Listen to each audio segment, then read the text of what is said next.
Hello, it's Unkind Toman here, and today we are continuing with our stream for new EVE Online players.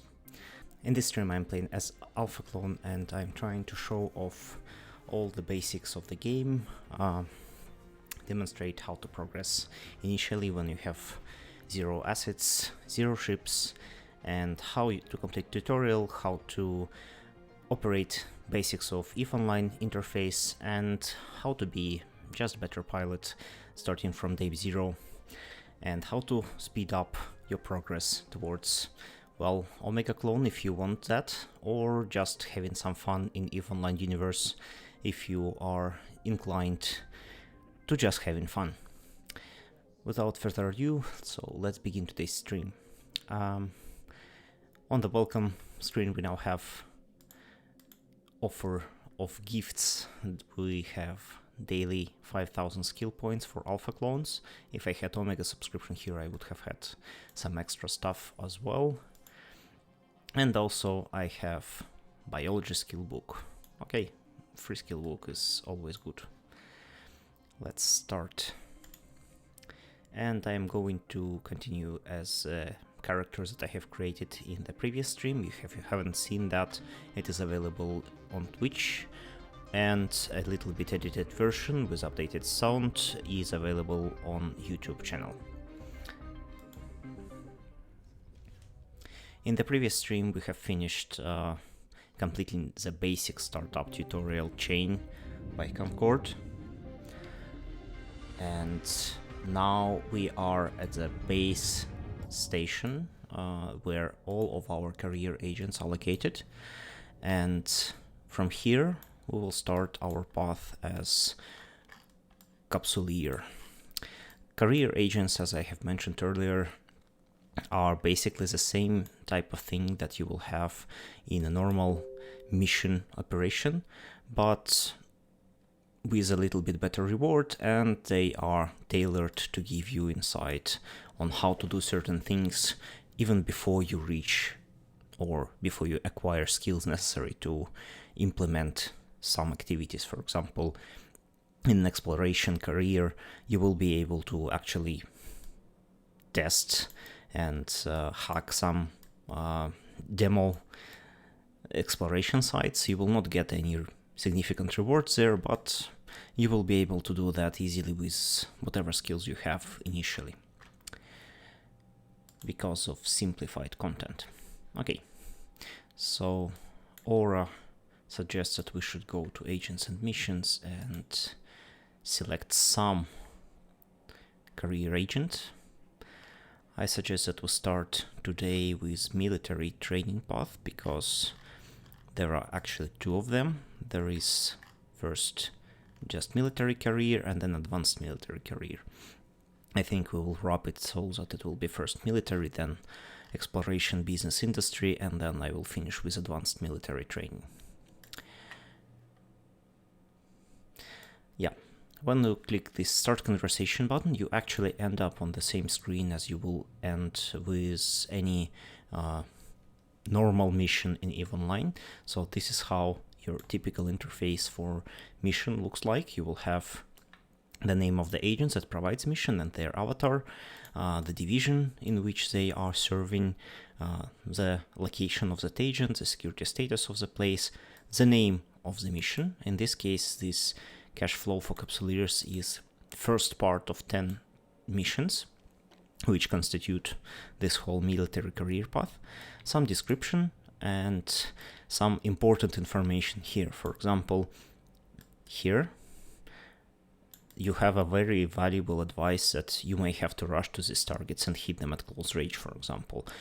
This information might be useless to you if you think that you can handle the combat in a different way, but these missions are designed to be, for example, in this case, completed on a fast frigate that will just close up and kill whatever is there.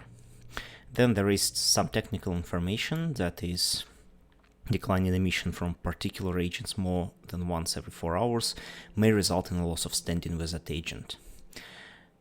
This kind of notification you will have basically for every time you open a mission.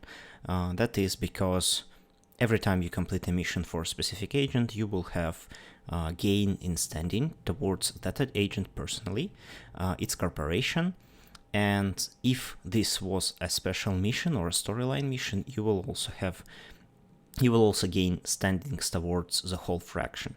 The standings in EVE Online work in such a way that if you have personal standing towards agent that is higher than its corporation, then that standing is used to compute rewards and to compute availability of missions, let's say.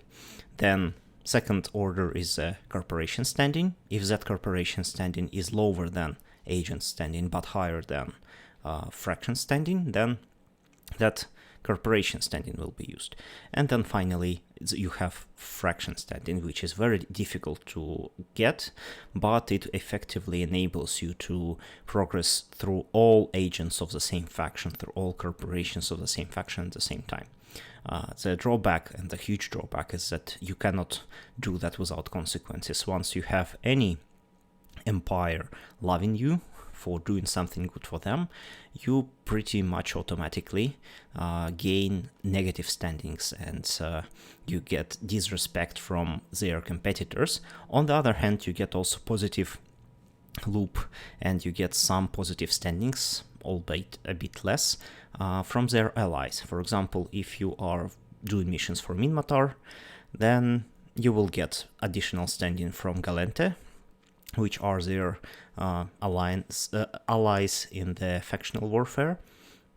And at the same time, you will lose more standing with Armour, which are like the sworn enemy of Minmatar. And at the same time, you will lose a little bit less from the allies of Armour, Kaldari State.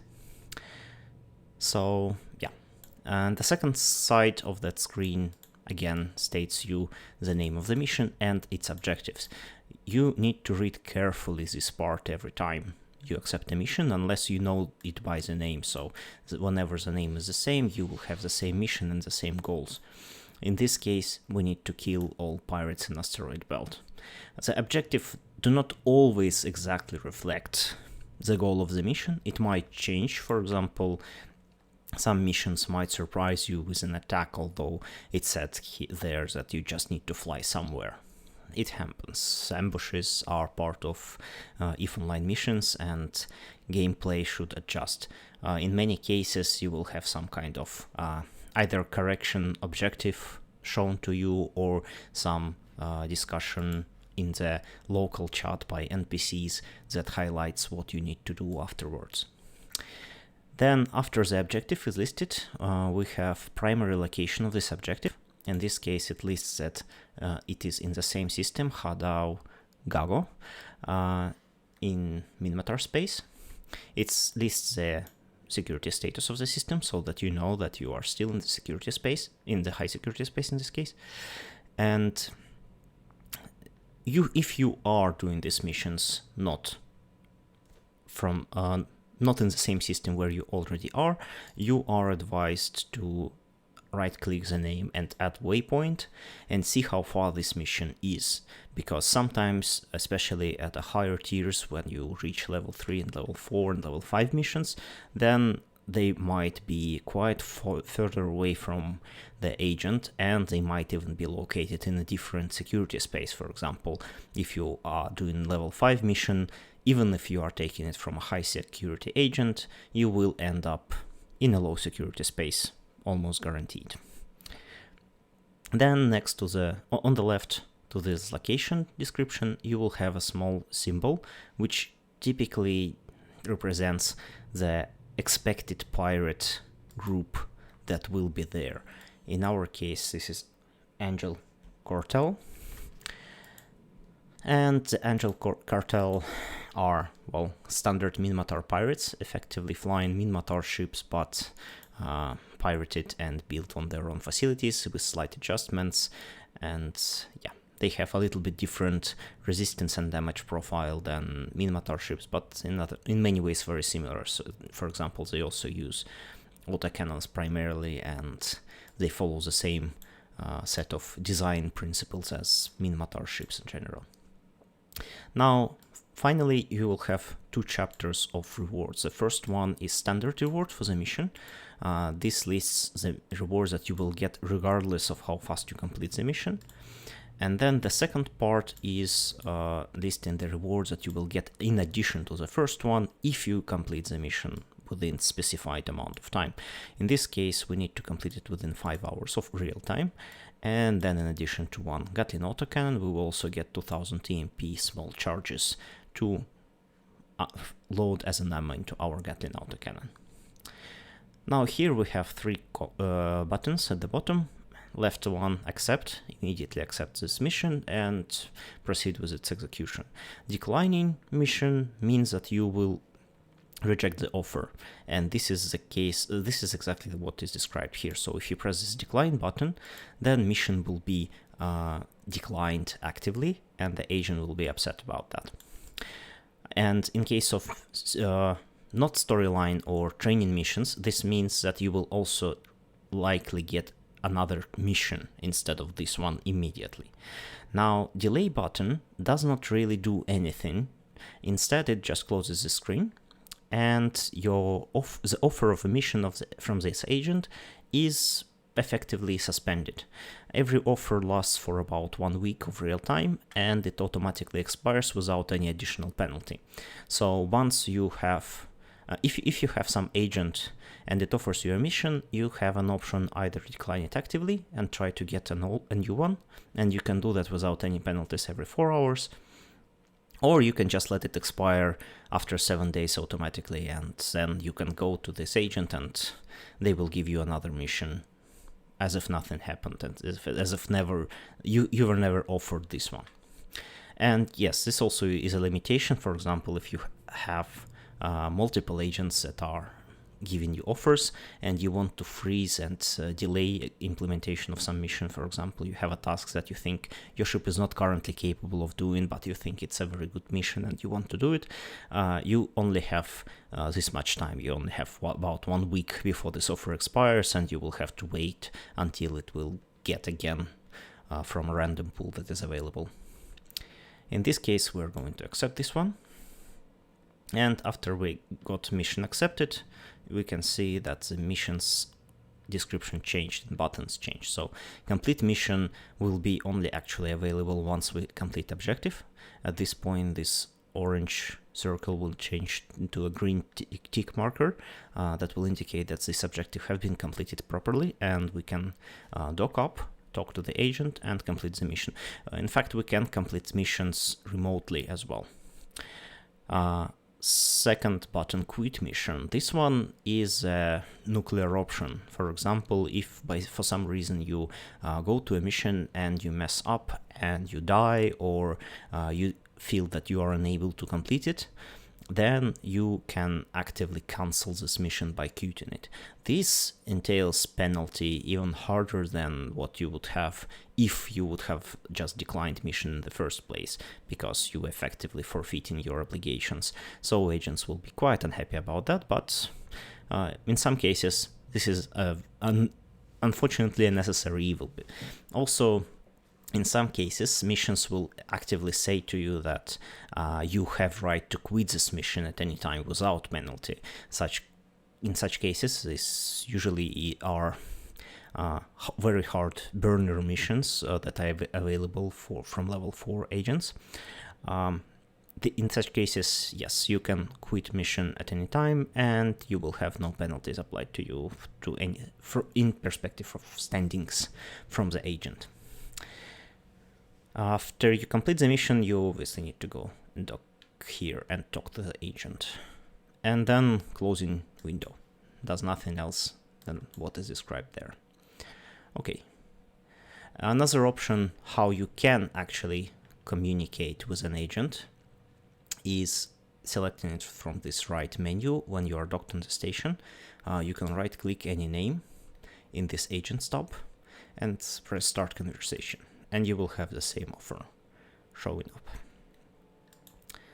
So this is basically a shortcut, and this right screen is basically the main way of accessing agents. You don't really need to use the agency. Now,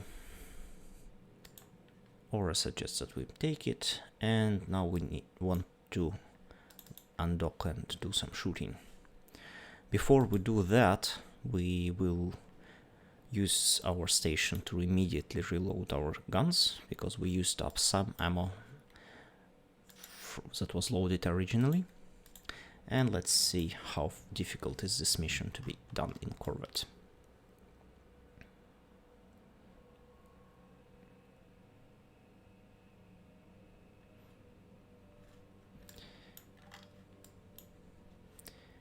Okay, I will use warp to location button as intended by this menu. It's actually very convenient. Sometimes you want to have right-clicking and selecting specifically at which distance you would like to warp, because that gives you some tactical advantage, but it's not always possible, and in many cases not really necessary. Also, whenever you are not in the same system, this button will not show warp. Instead, it will indicate set autopilot direction, and it will suggest that you plot a route to the target system where a specific event is occurring. And once you are setting that, you will be able to navigate easily using the yellow highlight markers. Okay, now let's burn some GST hijackers. GST is a prefix that indicates Angle Cartel ships. They will all start with GIST something. It will be either GST or GISTUM, and or GIST, just GIST for battleship-sized ships. In all cases, this is basically a standard way of naming ships so that you recognize them. Also, you can see here there is a bounty listed for this one. So by just killing this one small ship, we just earned ourselves 3000 ISK of bounty. The bounty is paid out by Concord every 15 minutes, starting the counter from the first killed ship, so 1946. So in 15 minutes, at about 20:01, I will receive the payout for whatever amount of ships I will shoot in that period. Let's see what we have here. They are actually far away, and they are not at the moment even trying to actively shoot us. Okay, this one have finally aggroed, and this is suggested by this red bracket around it. So the first time they target you is they have yellow bracket, and then when they start actively shooting at you or using any modules against you, then they will have red bracket, even if these modules are actually out of range from the perspective of the optimal or, well, flight range of missiles. Now, whenever you are not alone in the battlefield, or you use drones, you really want to keep track of what's going on around with NPCs. So you want to keep aggression on one of the ships of your fleet if you are with someone, or you want to keep aggression of the ships on yourself if you are using drones, because drones are quite fragile, and NPCs tend to switch targets to hit drones whenever you start using them. This is not the case for low-level mission NPCs and for tutorial, but at the high levels it starts to happen, and also it happens in exploration sites, in anomalies and other places. And here you can see the yellow box, so-called yellow boxing, means that they have locked me and they have not yet started shooting me. If they are having red box and then you deploy drones or some other player comes in, then you might notice that this red box switches back to yellow. This means that those NPCs stopped shooting at you. Another important indicator here to track is this red circle around the NPCs. The size of the circle is based on the amount of damage you have received from that NPC. So basically this is the level of threat they are posing to your survivability. It's not the only criteria by which you want to prioritize NPCs and killing, but if you have some NPCs that is actively hitting you and doing a lot of damage, in many cases this is a good idea to kill them first. Okay. I am at the moment leaving all the wrecks because in practice, even for a newbie, the loot from those wrecks is not really worth much. I would leave them there. Maybe a little bit further down the line, when we start getting a bit larger opponents, it would be a good idea to check loot for modules, because sometimes NPCs will leave modules behind, which you can use when you have nothing and no assets. It's really useful to buy, to get some modules directly from NPCs instead of buying them from the market. Also, modules that drop from NPCs sometimes are not basic ones, so it takes us to a different path of discussing what are different properties of the modules, but basically you can consider that modules come into different flavors, so we can have very basic combinations that you can produce industrially, that's so-called tier 1 modules. Then you have tier 2 modules, which are also produced industrially, which are typically better and require higher skills, but they are produced from different set of components and they are basically more expensive to produce. These modules are not dropped from NPCs. On the contrary, modules that have some kind of modification that takes part of the properties of that module to the level of tier 2, but other parts are staying at the level of tier 1, so you might have an Afterburner that gives you a little bit higher speed, but still applies the same penalty in terms of agility, or still drains the same amount of energy that tier 1 module will do. These kind of modules are called meta modules, and in previous times they had multiple tiers. In some cases, since for some modules it's possible still to find modules that will have this tier progression, so meta level from 2, 3, and 4, which is the equivalent naming for those. So these meta levels will have slightly better and better and better improvement, and then at meta level 5 you have tier 2, and meta level 1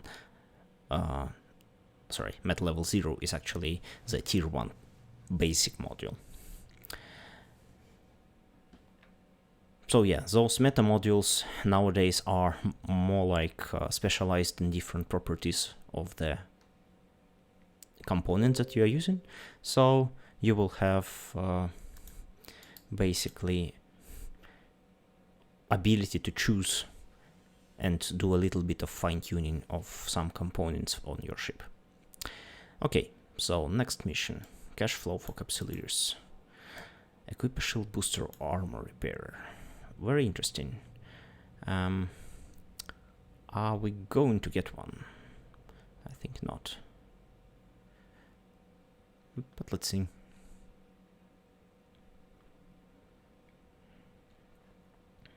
And it also offers, it also says that we are going to get a slasher. Slasher is Minmatar frigate, and it's a tier 1 ship, so we will be able to fly it with our skills, and it will be quite a useful addition to our assets. Also, we are going to get 150,000 ISK, which is a hefty amount of money as well. Maybe we will be able to fit something into that. Also, please note here, this mission requires us to load, to go to some specific location and bring them back to the station. So this is drop-off location. And we are going to get one civilian, which takes 5 cubic meters. In some cases, you will have such a huge volume of these goods that you need to pick up that you want to consider whether your ship has this much free space available in the cargo. You will also get typically a cargo capacity warning if you will try to accept a mission that you really cannot complete with your current ship, but there are multiple ways of fixing this issue, so the game does not insist that you have such a ship, only warns you about it. Let's see.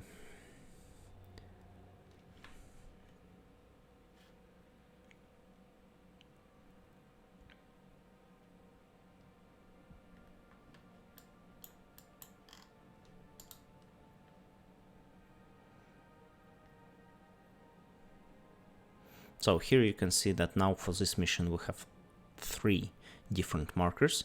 Actually 2 of them are the same, objective and agent home base. This is the place where we are supposed to deliver our civilian, and in principle some missions will have different drop-off locations. So especially if you are doing a courier mission, which is basically take the loot and go to this place and deliver it there, which doesn't require any shooting at all, then you will have drop-off locations typically different than what your starting location is or what is agent home base.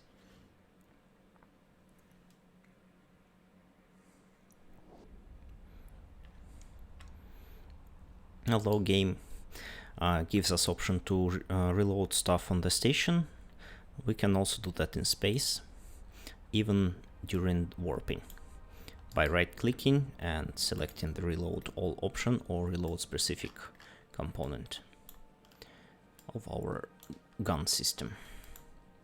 Okay, so we now have 3 targets. Maybe we want to orbit them, because if the game suggests that this might be a little bit harder mission and that we require some booster or armor repairer.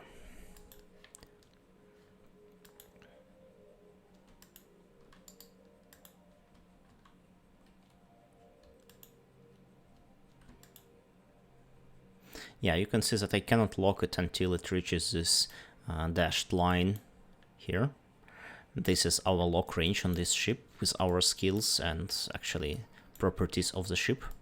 You will get bonuses to that from actually skills, and you will get bonuses to lock range from different modules, sometimes active, sometimes passive, depending on how you fit your ship. I'd say we don't really need much of tanking in this case. These ships don't really do much damage, but you probably want to take orbit every time you are shooting at them, because otherwise there is a risk that they might do some damage if you don't actually mitigate it by orbiting them. Also, when you encounter a lot of ships, a lot of NPC ships on a small ship, you probably want to split them into smaller groups.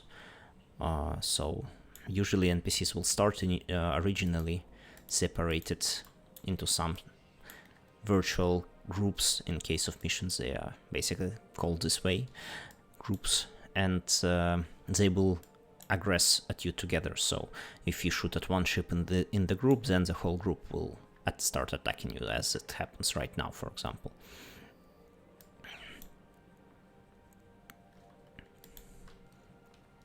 And at the same time, not all groups will assist each other, so you will be able to pick enemies one group at a time, which is advisable because you don't want to take extra damage without getting anything for it.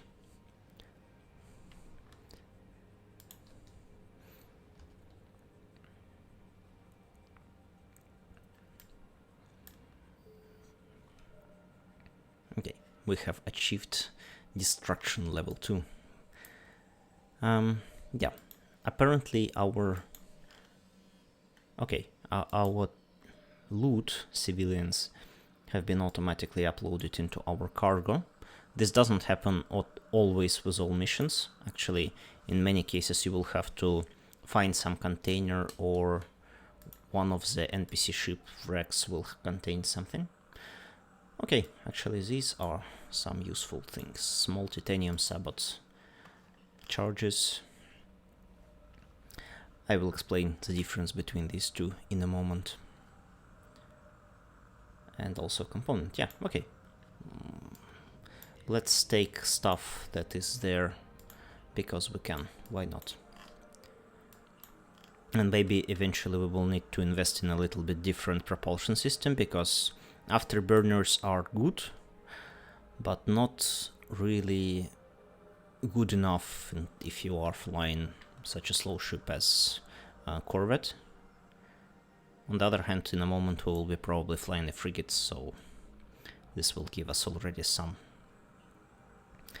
higher speed, and maybe Afterburner will do for some time. Okay, and carbonized lead. You can also press loot all button that is available in this part of the inventory when you are looking at a cargo. And you can only loot stuff from within 2.5 kilometers from the wreck. If we would have had some salvage module, we would have been able also to try salvage some more materials from those wrecks, but again, because those are very small ships and they have really basic those are really simple pirates, they don't provide a lot of loot. We are likely to get just a bit of metal scraps, which are not worth much. From a higher tier ship you will start getting salvaged components, usually some kind of materials that are burned down, burned logic circuits and burned wires and stuff.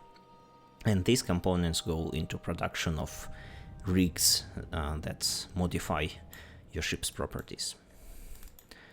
Okay, let's see. We are now going to get Slasher. And let's actually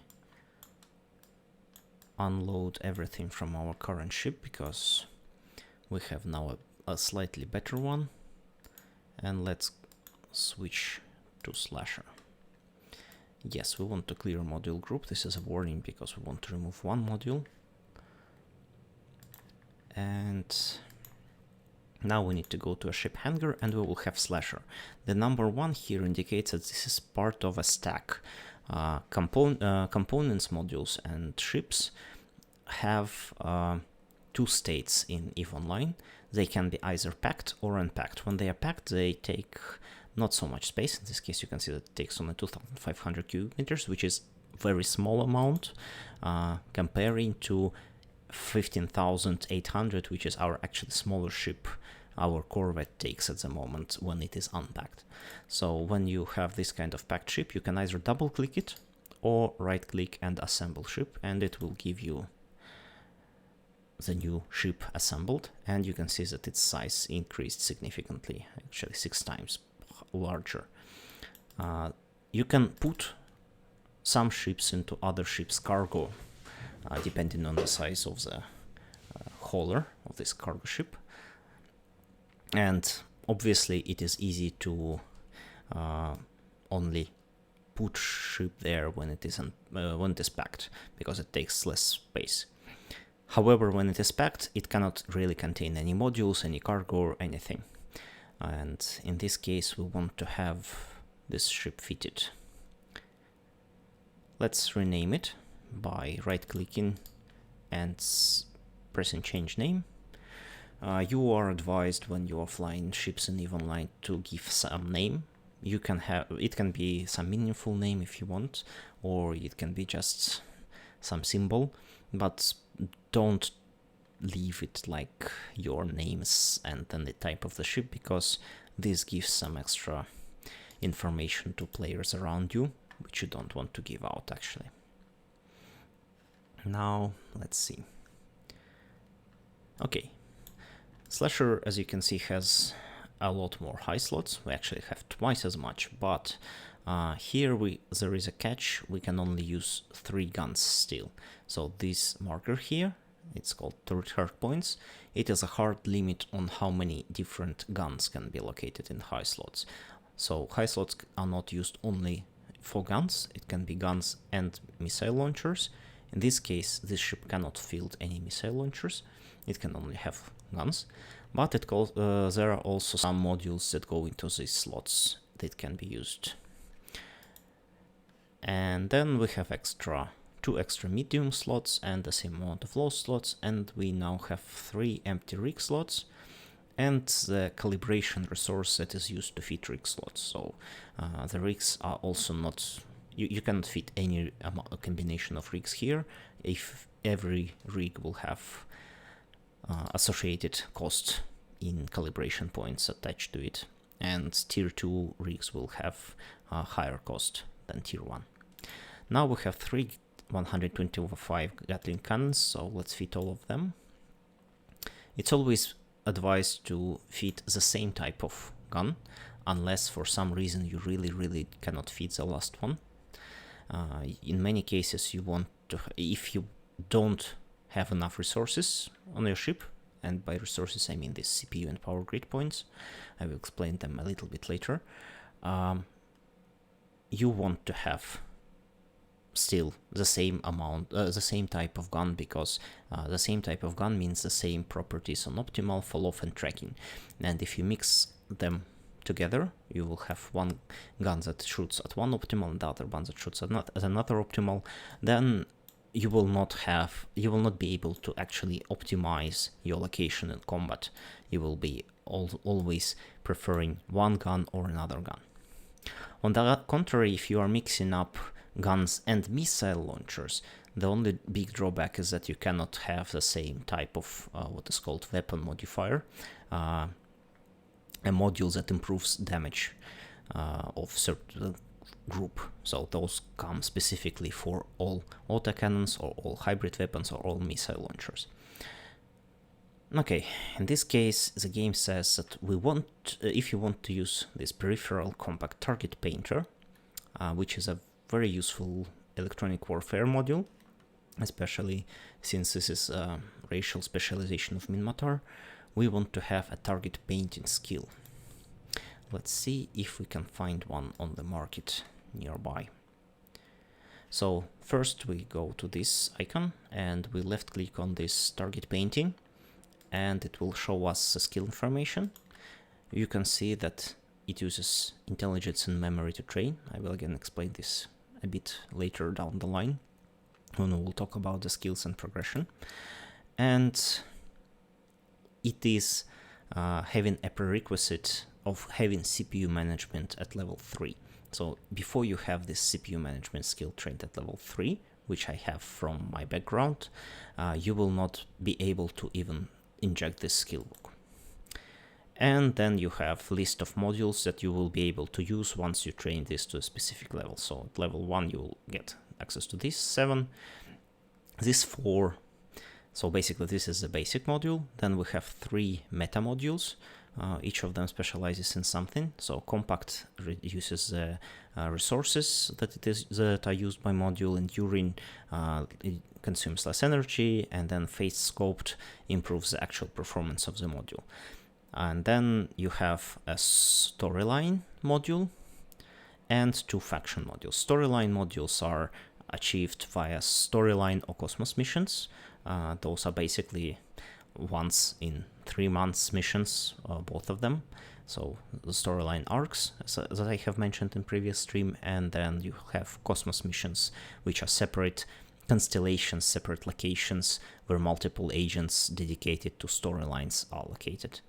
And then you have Republic Fleet and Domination Target Painter, which are faction target painters issued by pirate factions and Minmatar Fleet. So Republic Fleet is Minmatar military grade weapon, and Domination Target Painter is provided by Angel Cartel. Level 3 is required to pilot Berserker, Valkyrie and Warrior Target Painter drones. I would not say that these are really useful things, but in some cases you might want to have a flight of drones that will do target painting for you. The problem with drones is that the way the stacking penalty operates when you have multiple modules at the same time affecting the same target. It reduces efficiency, and the stacking penalty starts very harshly at 3 or 4 modules of the same time.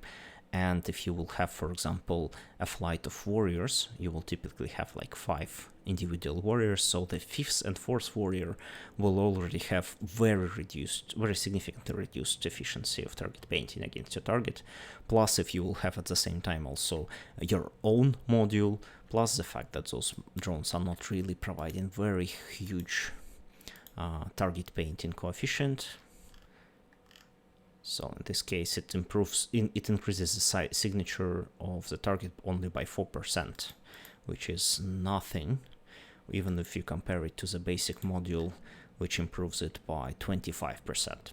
So this kind of trade-off makes those drones pretty useless, but in some cases maybe. Then at level 4 we will have access to another skill that improves the target painting efficiency of our modules even further, and we will also have access to, you will also gain access to target painter level 2, which is a mega module, but it is a bit more efficient version.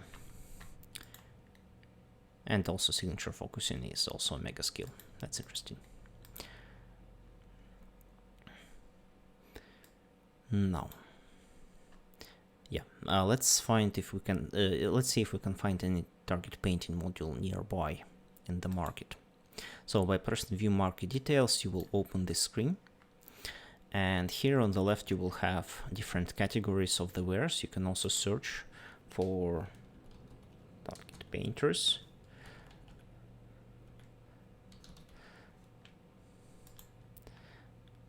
For example, basically you would filter in this list. And you can see that in skills you will have these different skills. We are looking for this target painting one. You can also browse things by groups.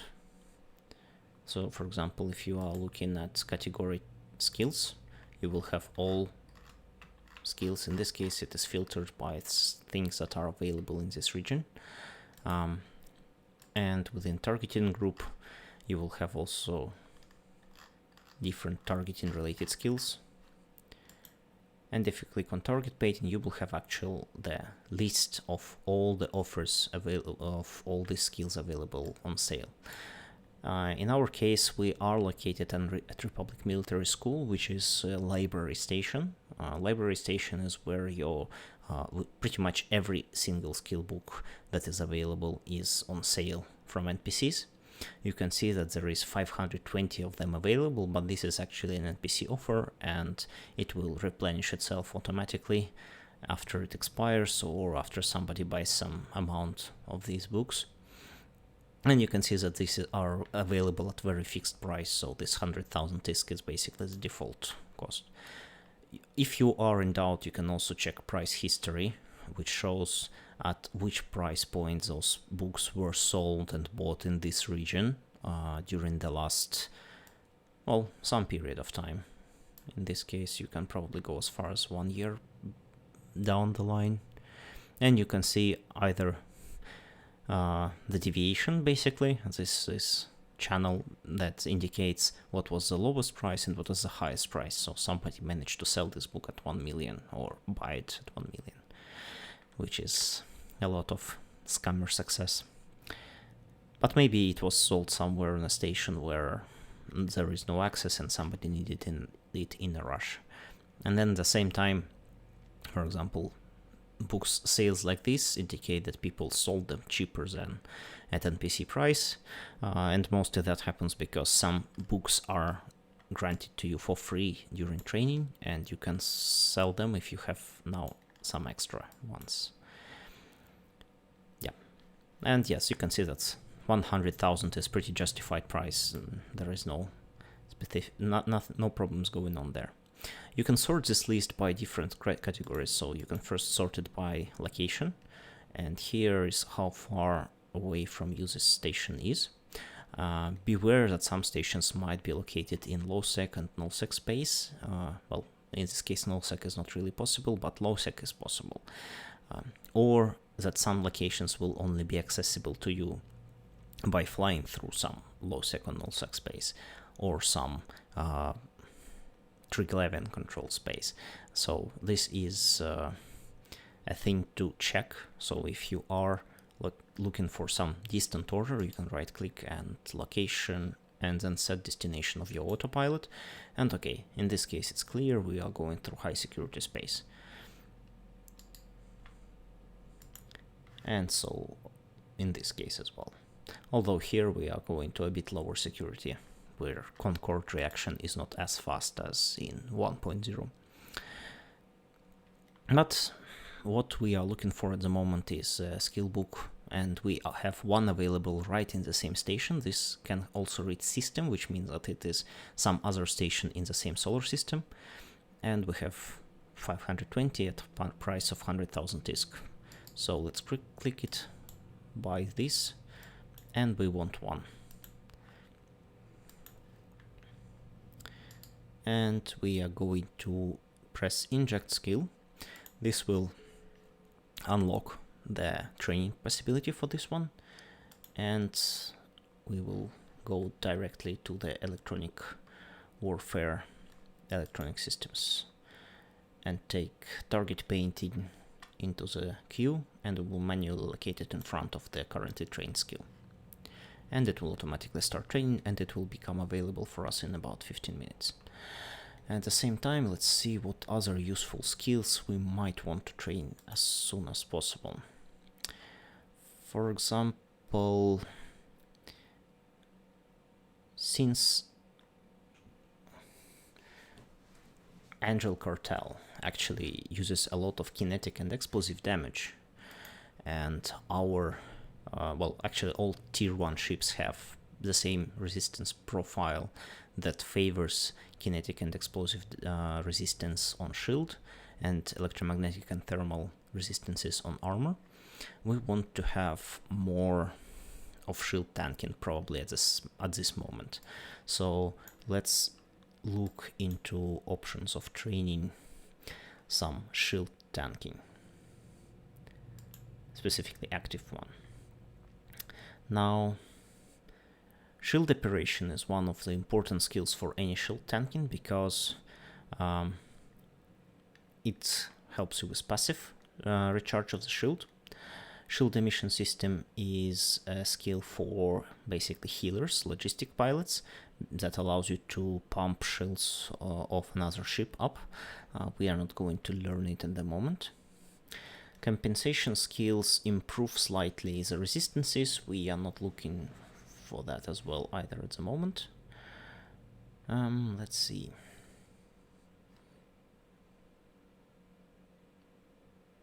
Tactical shield manipulation, yes, this one is what we want to have in the queue, definitely, because this one helps us to protect our armor when we go low on shield. Because normally, if you fall below 25% of shield, which you don't want to do, but it is possible from time to time, there is then a chance that the shot will go through the shields and ignore it completely, and instead hit your armor.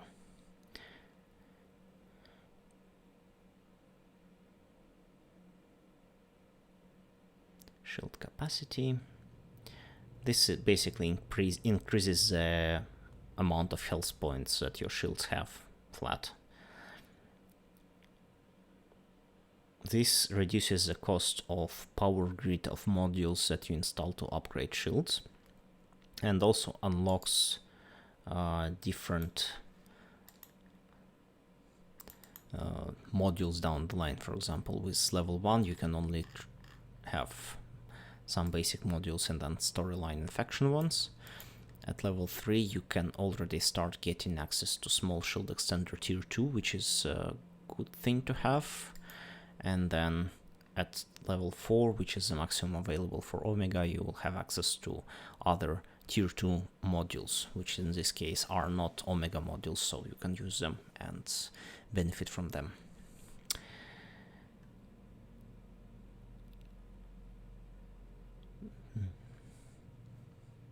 So in principle, we want to have shield management and shield upgrades trained eventually. Shield compensation skills, well, they are not critical at the moment. I'm still looking for skill that helps with shield active boosting.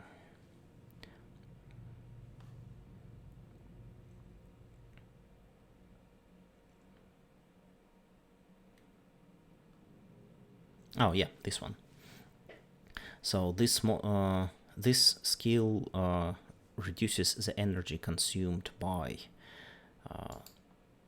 actively pumping shield from your capacitor, basically self-healing.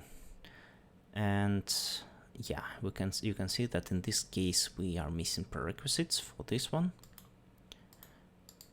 and this prerequisite is also actually a skill that we want to have, because this actually unlocks access to those booster modules that we are looking for. So first of all, let's look for shield operation on the market. We have still some cash to buy a skill book. Here you can see somebody tries to scam us and sell this module 720 is more expensive than NPCs. This would be basically a player.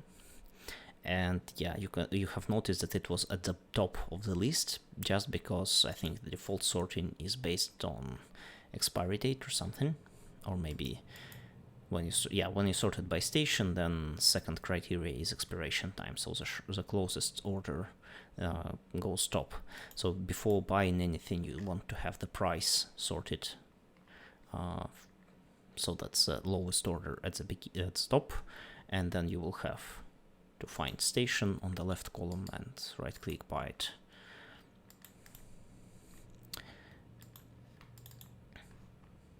EVE Online is notoriously famous for attempts from one player to scam other players into paying more, or actually granting something for free to another player. So have your attention always up and check everything that you do, because there are many places where you will be able to just accidentally miss if you try to catch very fast selling ultra low priced ship, which is actually never going to happen in reality, but some people will try to convince you that there will be such offers. Okay, now we have shield operation injected, and let's have level 1 treat immediately, because this is such an important skill that we might need this booster already very soon. And then at level 2 we'll have access to auxiliary shield boosters, which are very powerful, and especially very powerful for novice players because they don't really use capacitor. Instead they use what's called capacitor battery charges, which we will be able to basically use ammunition and store it in our cargo hold to pump up our shields when we need them. Okay, so shield operation, target painting, shield operation, level 3. We will need eventually 7 hours. Well, we still have enough space in the 24-hour period, so we can have some meaningful queue, and then Minmatar Frigate 4 at the very end, which will basically make sure that we don't waste time if we eventually reach this point, so that we have completed all training and then we have some extra skill points essentially. Here on this screen you will also see this unallocated skill points marker, and these skill points came from our daily rewards. And when you want to train something urgently, like this shield operation for example, you can right click the skill, apply skill points. Yeah, in this case we will have to stop training it by right clicking and removing from the queue. Yeah. Oh yeah, sorry, that's not removing from the queue, that's removing from your brain, which is... Yeah, and also we will not be able to remove it like that. We need to remove the whole thing. Okay, let's just do it this way. Let's first put target painting up front. And now right-click shield operation and apply skill points. And the game says that we need 220 skill points just to level up level 1. We have 12,500, which is more than enough. And that's how we learned shield operation level 1 instantly. So yeah, I will save this in case I will need some emergency manipulation with skills, and I advise you to do the same, because this kind of flexibility also helps if you have some kind of mission, especially when you have very low amount of skill points, so you need to carefully pick what you train. And another thing here, okay, controlled bursts is reduction of energy consumed by weapon turrets.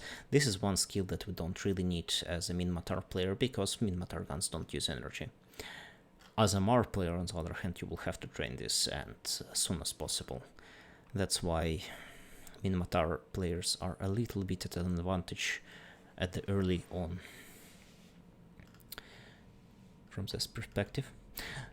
Another thing, here you can see medium energy turret and medium hybrid turrets and medium projectile turret skills. Medium turrets, contrary to small ones that are used by small ships, are used on medium ships. Medium ships are cruiser and battle cruiser size.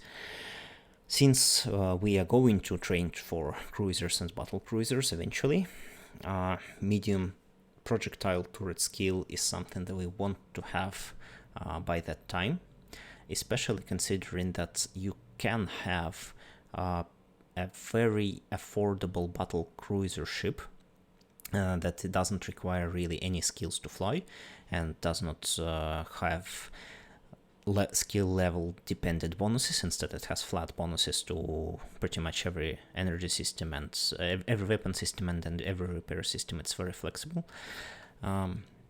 So the first thing you want to learn is actually skills to use guns for medium ships, and only then you probably want to start training medium ships. And let's see if we have what do we need to train.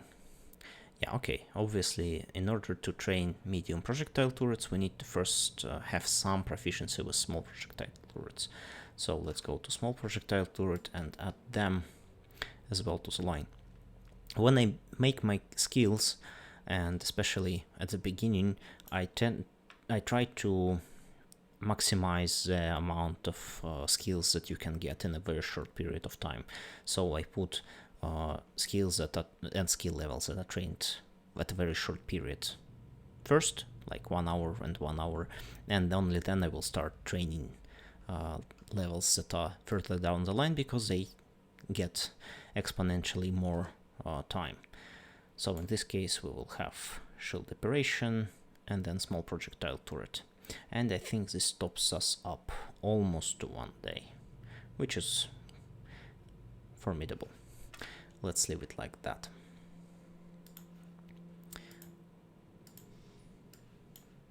Now we don't really need to have a module that we cannot use in our ship, so we can drop it away. And yeah, charges. Projectile turrets use different charges, and actually all turrets have different charges. In case of energy turrets, they are called lenses, and they allow you to change properties of your ship. Namely, you will be able to modify range.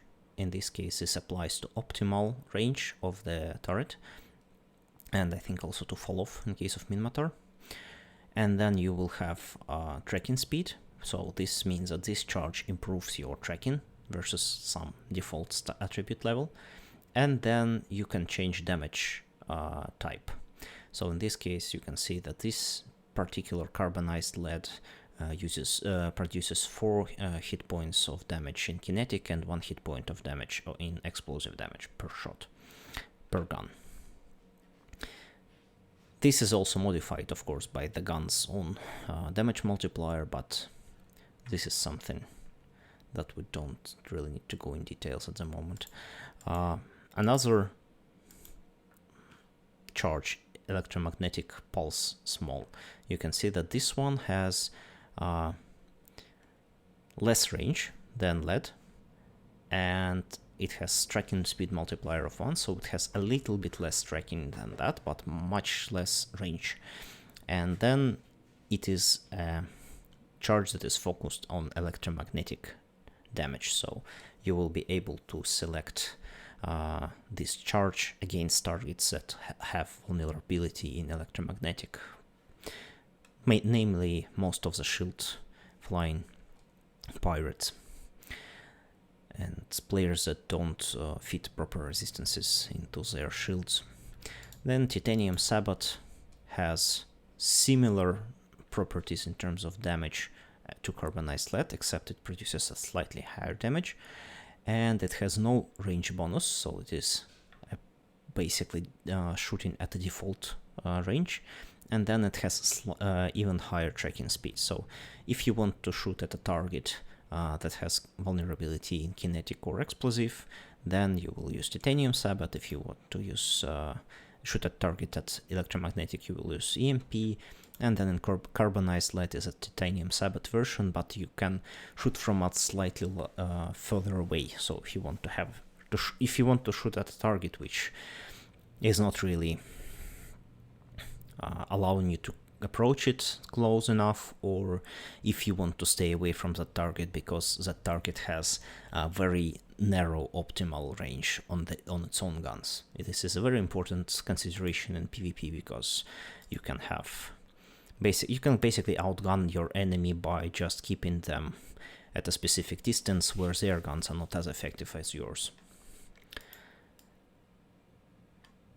Well, in this case we will just keep all 3 charges, and I think we will check first what kind of NPCs we are going to shoot at. We are going to shoot at Angel Cartel, which have vulnerability in explosive and kinetic, so we are going to use Titanium Sabbath Steel as our main ammo. And you can see that we have only 33 shots per gun, but let's see if that would be enough, maybe. So mission number 3, secret documents. Destroy pirates, loot secret documents from them. Yeah, this one indicates that we actually will have to go into the cargo dropped from the ships into the wrecks and find these secret documents specifically. We'll have some rewards and bonus rewards. Actually, thinking of it, let's check market if we have any good ammunition available here, because ammunition makes the day. So we are looking for projectile ammo, and we're looking for standard because it's cheap and small sized. Now Proton is focused on electromagnetic and kinetic, and it is well, apparently long range version of EMP. Phased Plasma is a short range version that focuses heavily on thermal damage. Nuclear is explosive specific, and it is apparently a long range one. And then Fusion is a short range charge that produces heavily explosive damage. That's what we want. So Angel Cartel is notorious for having a hole in their explosive resistances, and we can just buy some Fusion of the market, probably here already. Yeah, some players have delivered this to us. I wouldn't say that it is extremely cheap, but well, we only need so much. Let's buy 1000 of those.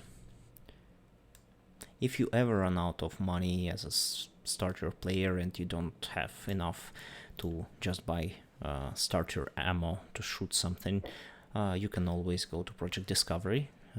More on that in the first stream, and you can quickly earn some recovery funds from there. Basically 24,000 disc is something that you will get from a single completed sample, and not to mention all the other bonuses that you will get. So okay, Titanium Sabbath is unloaded, and let's put Fusion also here. If you right click and press stack all, it will automatically group all the charges or items that are in packed state. You cannot really unpack weapons, but all materials and other stuff you can which are by default in the packed state, they will be also stacked like that. And let's use fusion, because fusion is something that we want to have against Angel Cartel. And don't forget to accept the mission before undocking, actually. This is a very common mistake that I personally do, well, a couple of times a day. Even when you are an experienced EVE Online player, you will still look at this mission and say like, yeah, okay, let's do it, and undock, and then realize that, oh no, I don't have a bookmark to warp to.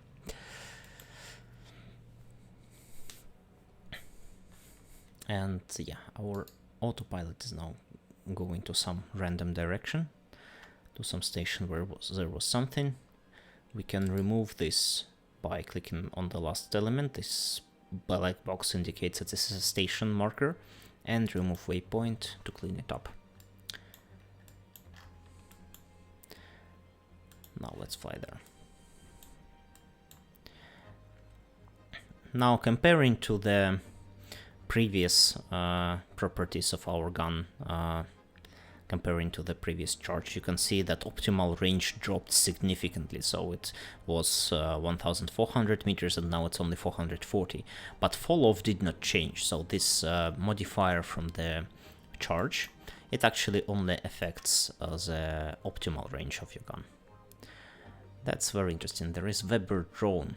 When you see something that implies that you will be webbed, on a small ship especially, you want to be very careful with that thing, because these drones are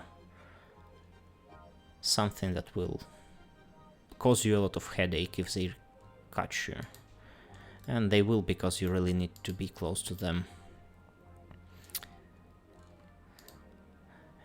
so that you can actually shoot them. Yeah, and you can see that in this case we have one Weber drone applying webifier to us, and you can see that what it did to our speed. It's now 155 meters per second using Afterburner, contrary to 777 when we are outside of this.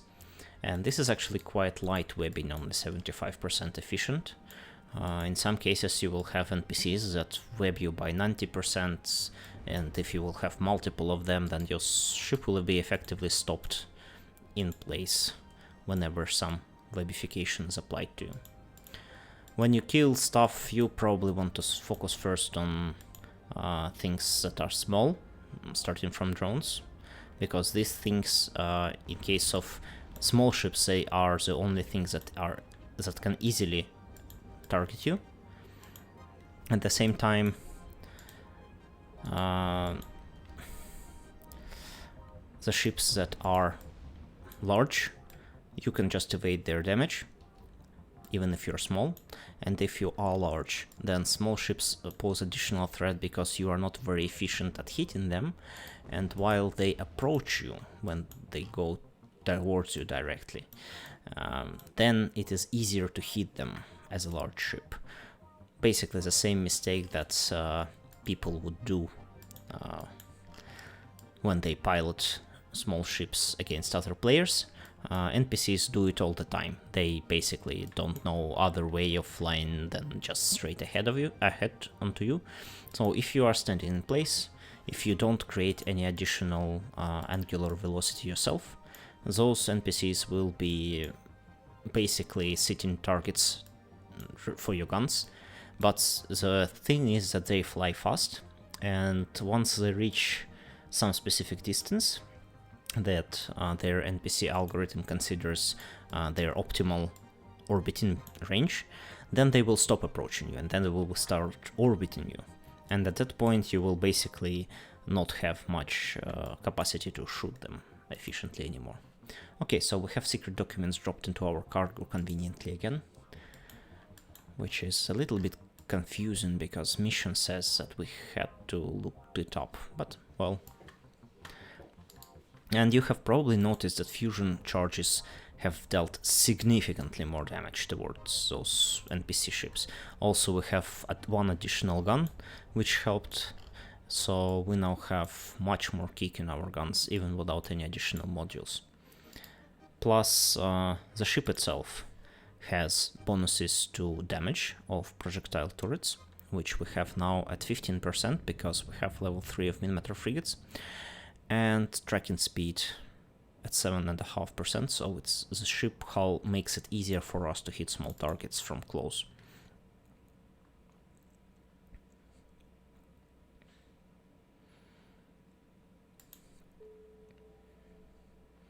Okay, now you can see that we have completed mission successfully and we got a standing boost towards this agent. Let's see. Okay, so they are going to give us 1 meganewton autoburner. Other word for this mission. Let's unload this stuff here. And we have 2 more autocannons which we cannot really use because, well, it's not possible. And then we also have this Shade Compact Trader ECM, which is what is called a jamming module that prevents target from locking anything but you. Basically, this is now equivalent of a taunt in any other MMORPG. The problem with this is that NPCs are not really affected by it, they will shoot you anyway. Now cash flow for capsulators, let's go on.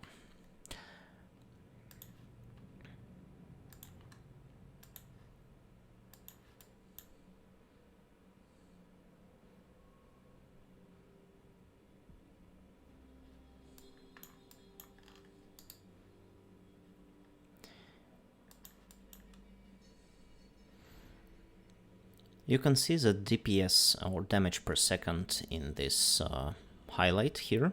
It's now at 36.4, which is probably not really bad for a ship of this size with our completely absent skills and basically no fitting except for the guns themselves. But yeah, you want to aim to increase this number as much as possible while keeping the optimal fall-off and other properties of your guns at a decent level so that you can not only have some damage but also apply it efficiently. Let's see. You need to approach fortified smuggler Stargate. I don't see any fortified one, but this one is probably what the mission is about. Also, there is some indicator here that suggests that we want to do that. This looks like a regional Stargate. Okay, some alert has been sounded. And we are being attacked by the Stargate. Very cool, very cool. Let's get out of there. We were not told to destroy anything, so we are not going to. Slasher is a nice ship. Almost as iconic as another Minmatar ship, which is called Drifter, which you can find very often on EVE online promotion videos.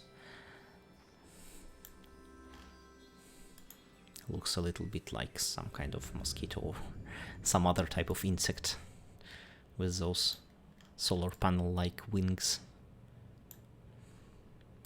Why would you need solar panels on a starship which is basically focused on combating something? I don't really know. Also, they don't generate power, so they are kind of useless.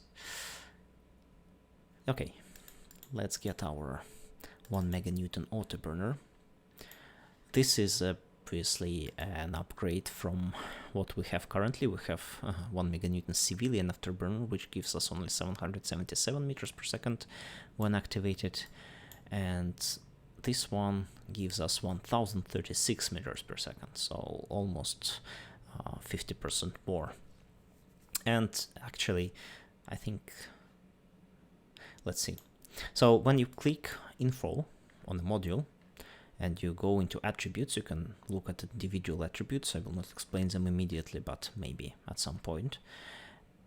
And you can go into variations and see all possible options that exist, all flavors of the same module. And that's just one size.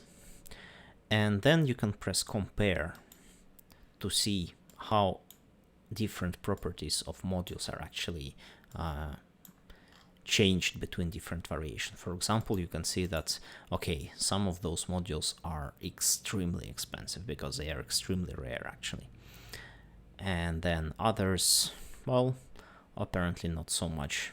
So you can see that the cheapest variation is meta enduring version, which is basically something that drops from NPCs, and then compact version meta, also quite cheap.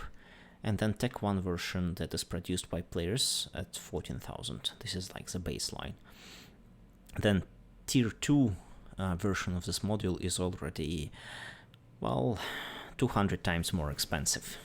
So the price gets inflated very quickly when you go from Tier 1 to Tier 2. And that's why flying Tier 1 ships is actually considered, well, the way to fly if you are not very rich, because you can still do useful things when you are in the fleet, but you don't really pay much if you get lost, if you get destroyed by someone. So let's see. Most important things about Afterburner is maximum velocity bonus. That's basically the primary property that it gives. And you can see that the best ones are these called so-called dead space modules. GST Carelli. GST indicates that it drops from Angel Cartel Dead Space Pirates in different signatures, the hidden spaces. And then Carelli drops from Serpentis Pirates, Galentia Pirates. Then you have Shadow Serpentis, which is a faction drop, which is, I would not say it's not really rare, but you can get one from also probably some NPC missions and loyalty points stored from actual Serpentis pirates. You can become friends with them if you want to. They will not tolerate you in missions really well, but still you can at least make friends with them if you want to live in an outlaw space controlled by pirates. Now, Shadow Serpentis and then Republic Fleet is Navy version, Federation Navy again Navy version, Domination is another pirate version from Angel Cartel.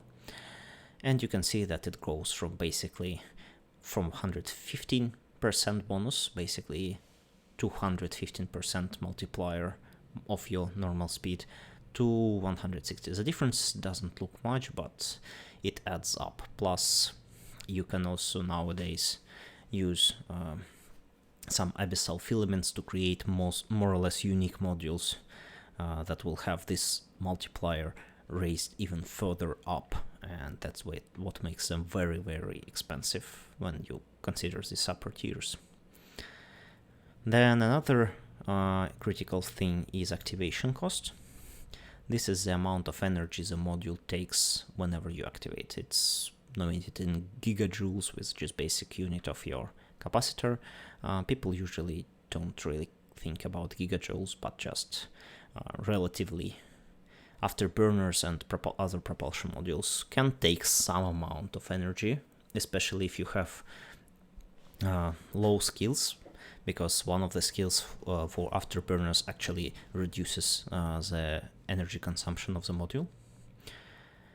And in this case, you can see that the least consuming version is Enduring Afterburner and then 1 meganewton analog booster Afterburner, which are storyline modules.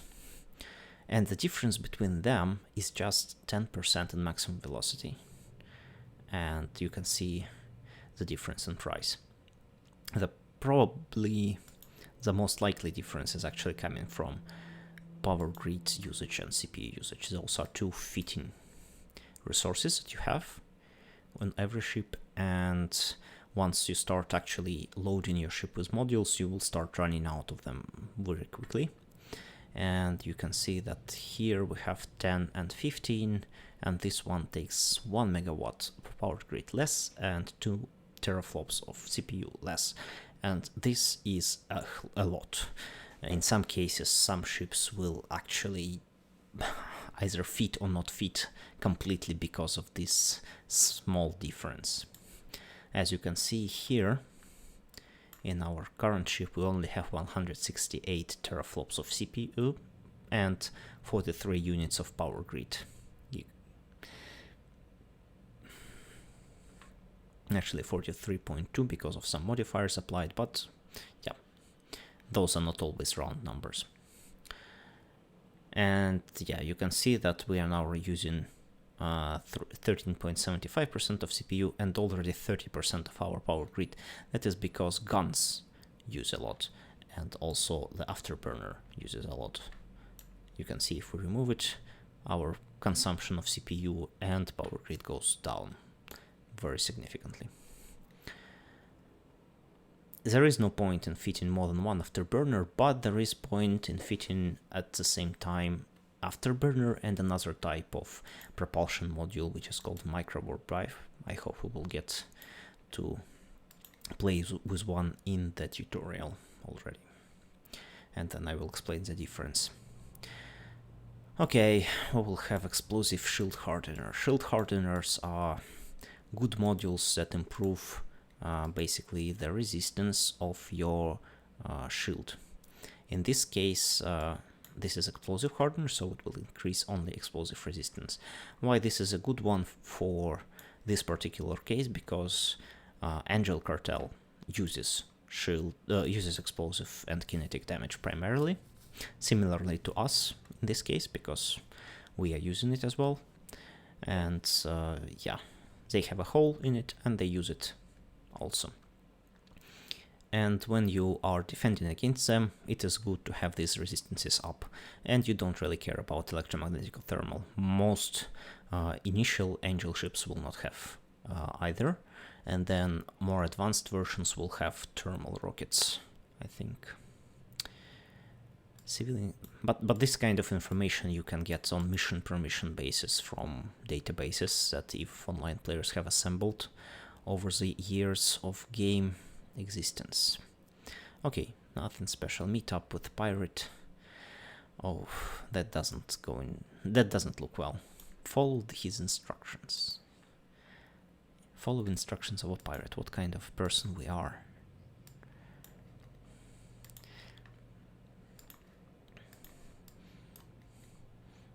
Probably we're role-playing some undercover agents at this point.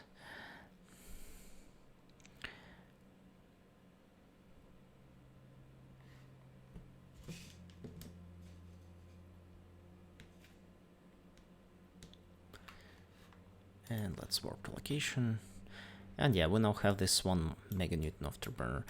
For a frigate, in principle, for mission running, this is a very good thing. Because this gives us some speed, and speed means higher tracking against enemies, so we will be able to avoid more damage from, especially from ships that are a little bit further away than the immediate vicinity of us.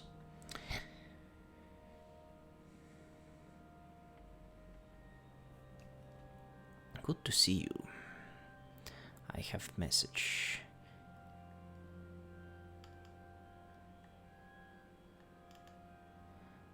Yeah, give position. Visit our agents to join our cause. Yeah. Yeah, we are now formally invited to join our Angel Cartel, actually. So basically just get away and fly to the NPC space. And yeah, now our Republic fleet actually tells us that we need to destroy this guy. The thing is, this ship module is actually not, well, not a ship, this is a drone. But, yeah. Or at least it looks like one. Maybe Angel Cartel has some kind of special technology, but there are no ships in in Minmatar Empire that looks like that. that they would have used as a base. Nicely done. And we have some loot.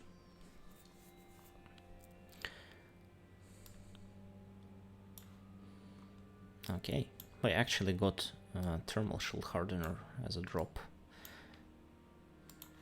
Also another useful module for us to start.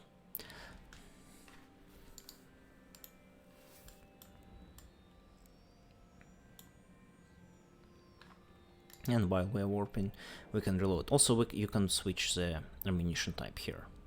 There is not so much information about it, but just basic type of damage.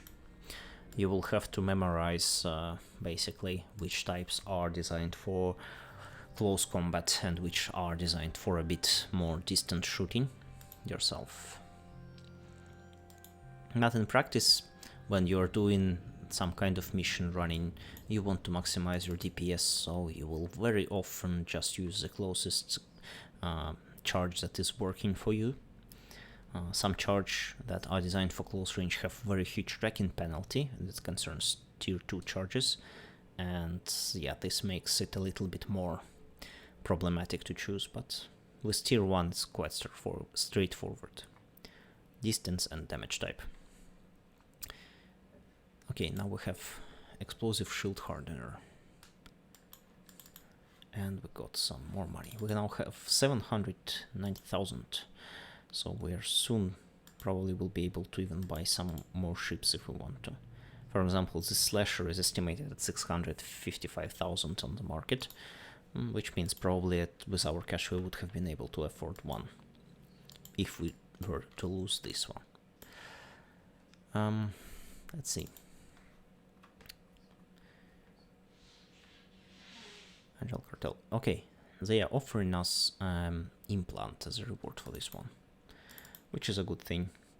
Implants are improving your stats a little bit more, and that as the moment we hit and we get this one. Okay, except destroy Steon's outpost. You will find it in the final room of the complex. Yeah.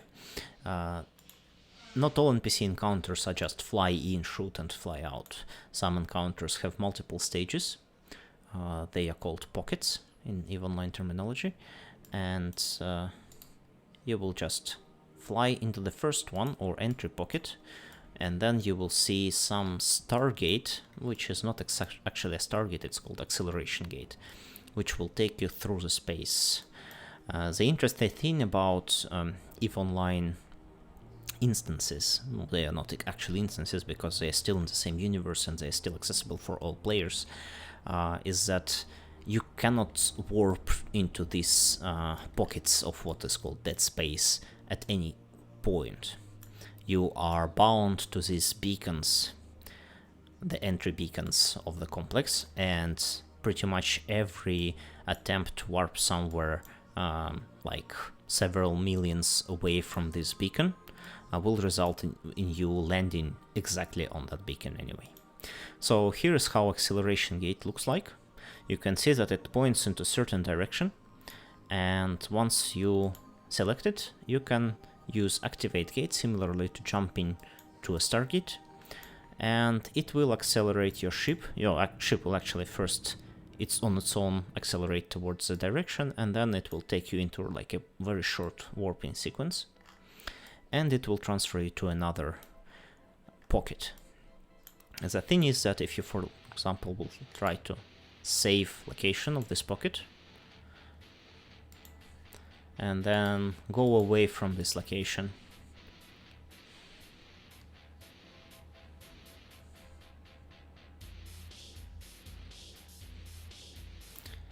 and return back to it by using the bookmark that you have just created, it will be visible in space like that, large collidable object.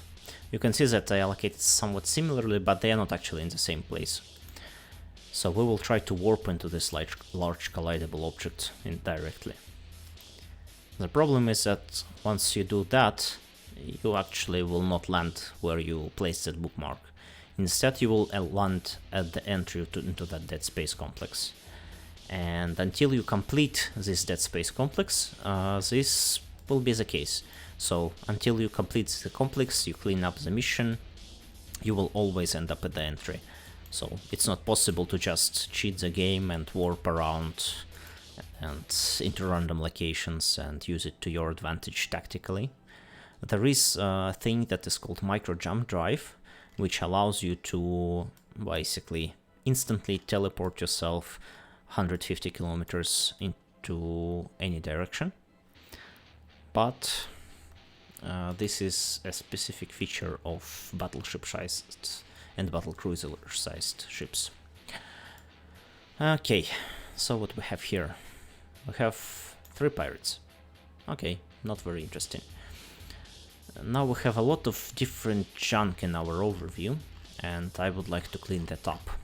So these objects, they are sometimes important for your mission because you might need to destroy some of them by name. But in this case, I will just, let's say, I will make a new tab and name it PV, and I will customize it. So by default, it will just copy the same preset. And then I will right click and remove like a large collidable object from overview. So now we have this object here. Okay, now it's time to start some shooting. Let's orbit some ships and let's start destroying. When you have larger ship and when you have more powerful guns, when you have a lot of alpha strike, you might want to split your guns into multiple groups, because when you instantly pop one enemy, then you really waste ammo or waste your damage potential. Instead, you would want to have basically single or some fraction of your guns, like 1/3 or 1/2 of them shooting in one target, and then once they are done, then switch them to another target. But that's only the case when you have really high DPS and high alpha strike, because for example here we are wasting the second shot almost completely. Because if you don't, then you will end up in a situation where your enemy, and those enemies have actually some form of regeneration and repair, they will just regenerate over time, and you just give them that time.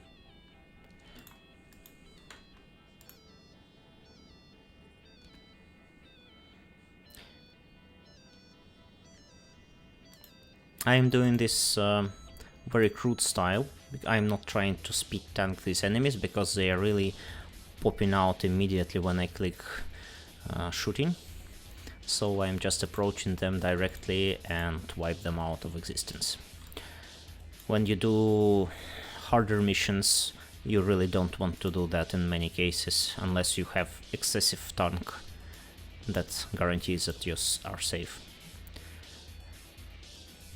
But yeah, as with anything, and if there are trade-offs, basically, if you are shooting at the target, you want to keep your transversal or angular speed as small as possible, and the best way to achieve it is to either go straight ahead to your target or actually keeping it at range. This is another option that is available here, or from context menu when you access when you select some NPC ship.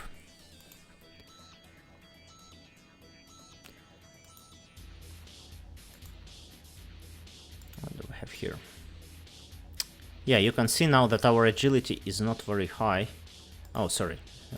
Probably our ship just got confused by different commands. Yeah. Let's open this wreck. Okay, we have got Warp Disruptor module. Warp Disruptors are good modules that you can use, well, you primarily use them in PvP, because what they do is they prevent your target from warping out.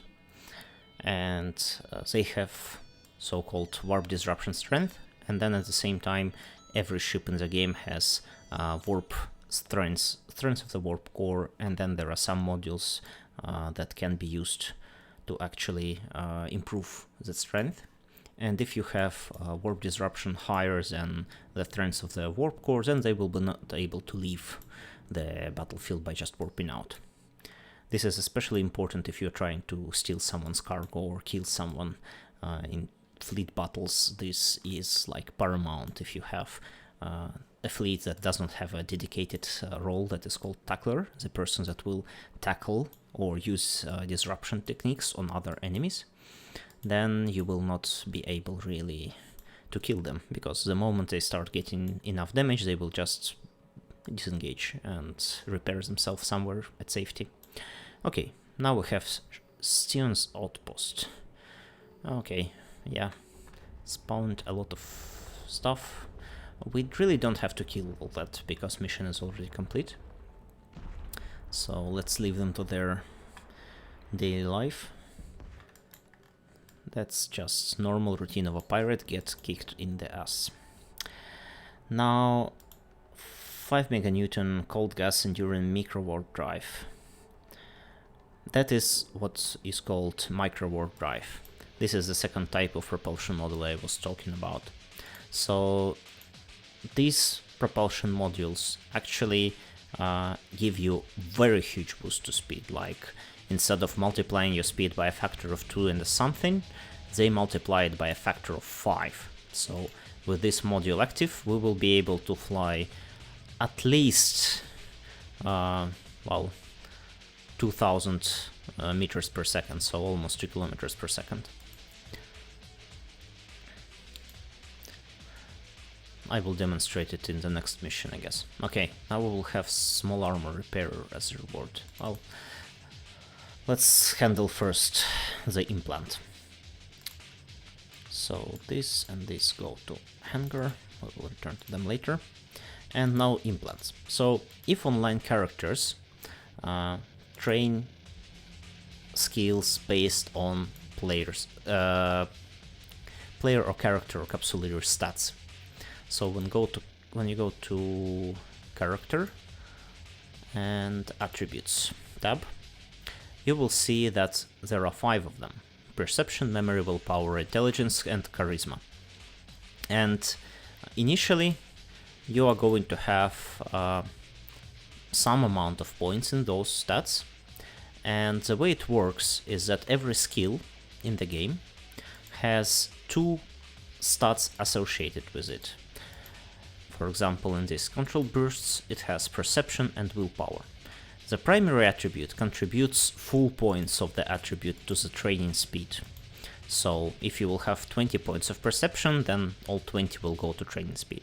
Secondary attribute contributes half, so willpower is contributes only 10 points to training speed. So in this case, if I were to change the stats of my character and maximize perception, I will significantly increase training speed of this, even if I just take willpower out and add to perception.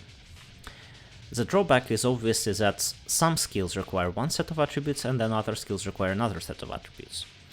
When you are starting the game, you are primarily interested in training groups that are related to flying ships, so spaceship command. And spaceship command for tier 1 ships is a perception and willpower, so very similar to gunnery. And then another group that you are very interested in is engineering. This is basically the way your subsystems of your ship are operated, and you will be able to train this group for that purpose. The problem is that it has 2 completely different stats. So primary attribute of the engineering is intelligence, and the secondary is memory. So if you would like to make a choice, you can select which skills you will be able to train faster and which one will stay at a lower training rate. At the moment, we originally have, well, pretty flat distribution. The interesting thing is that charisma skill is not really useful unless you are planning to run corporation, which you are not going to very likely, or if you are not going to be a support pilot in a fleet, which is again not very likely for an alpha clone. And even if you are a mega, you first need to learn ships and you first need to learn some modules before you will be able to actually be some meaningful support and give some meaningful buffs. Now, for that perspective, people generally have two primary builds. It is either focused on perception and willpower or memory and intelligence. And people tend to have long-term plans of what they want to achieve with their character, and based on those plans they will switch the stats once in a while. You get free remap every year of real time. That's a lot of time, but since training in EVE Online takes, well, several years easily, this is a very reasonable approach. Also, when you start the game as a new character, you will have 2 bonus remaps available immediately. And as far as I remember, you will first use up the one that is ticking on a timer, and only then you will start using the bonus ones, but maybe not. Now, this set of points is obviously not going to be very good for us.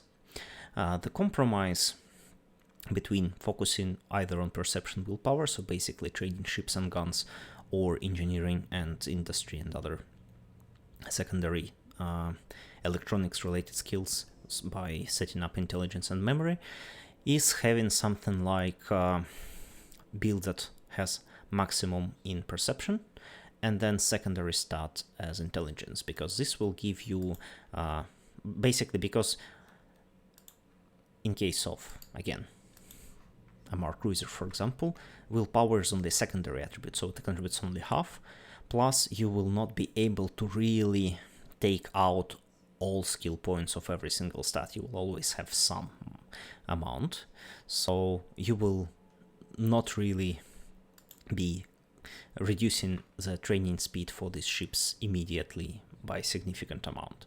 So this kind of approach is also possible. To make a good decision when you are a new player, I would recommend you taking first a couple of weeks of playing around with the game and seeing what you think you want to train, and then taking out some skill planner application. For example, if fitting tool have been very popular to do that. I think it is basically the best application to do this kind of planning, and then plug in all the skills that you want to train the next, say, 5 to 6 months, and hit an optimization button that will provide you with the best possible combination of skills that will maximize your training rate during that period of time. And for the moment, I think for me, I will focus on just perception and willpower. I don't believe that I will need a lot of other stats immediately, and I will always be able to still use those remaps if I change my mind.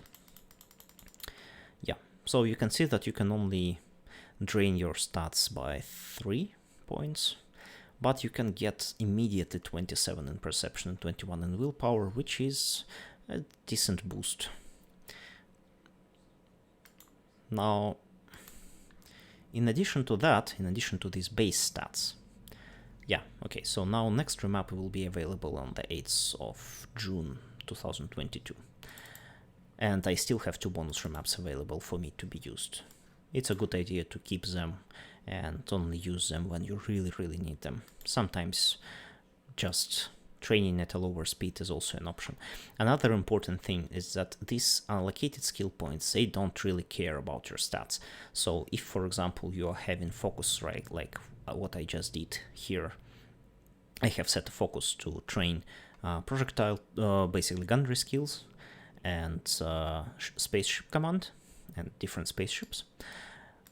At the same time, I can use these unallocated skill points and then daily alpha boosters and other skill point bonuses that you will get over time from the game, and other skill boosters that you can buy from other players from market, to train skills that you don't really have stats for.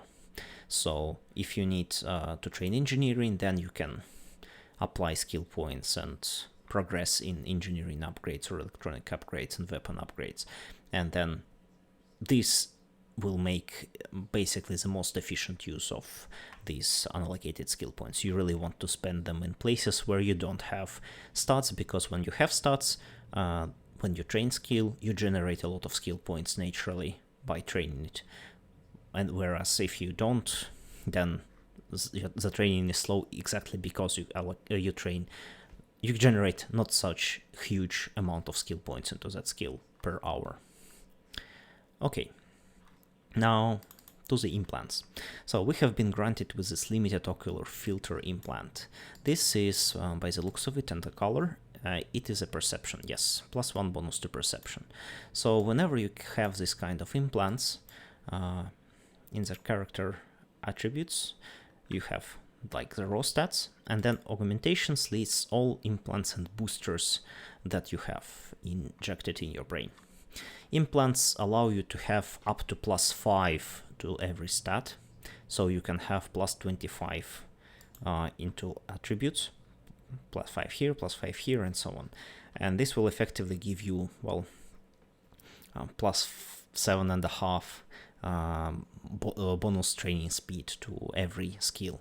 But of course, you don't really have to have all stats at the same time. If you are not training charisma skills, then you don't need to have implant for charisma. Also, implants get progressively more expensive. For example, this limited filter, ocular filter, or limited implant series, it is really very cheap. All implants use this cybernetic skill, and cybernetic skill has 5 levels, and every level unlocks you a new tier of implants. So level 1 is used to just have basic stat implants here, ocular filter basic. They all give +1 stat. As far as I remember, yes, no, okay, basic is already +3. Yeah, then something changed over time. Yes, you have 3 tiers already here available. So you have limited version, which is something that we have, yes. And then you have limited beta, which is +2. And then you have basic, which is +3. And they are all available immediately with level 1.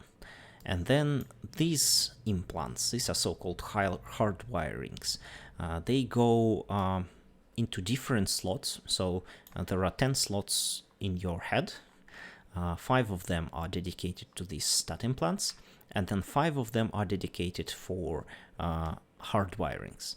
The hardwirings are labeled with these numbers and letters. The letters are shorts for the name of the skill, in this case repair systems, RS, and then the number is as follows. So the first letter is the number of the slot, in this case it's 6, 7, 8, 9, and 10, and then 2 other letters are the strength of this implant. So this is a 2% repair system implant that goes into a 6th slot.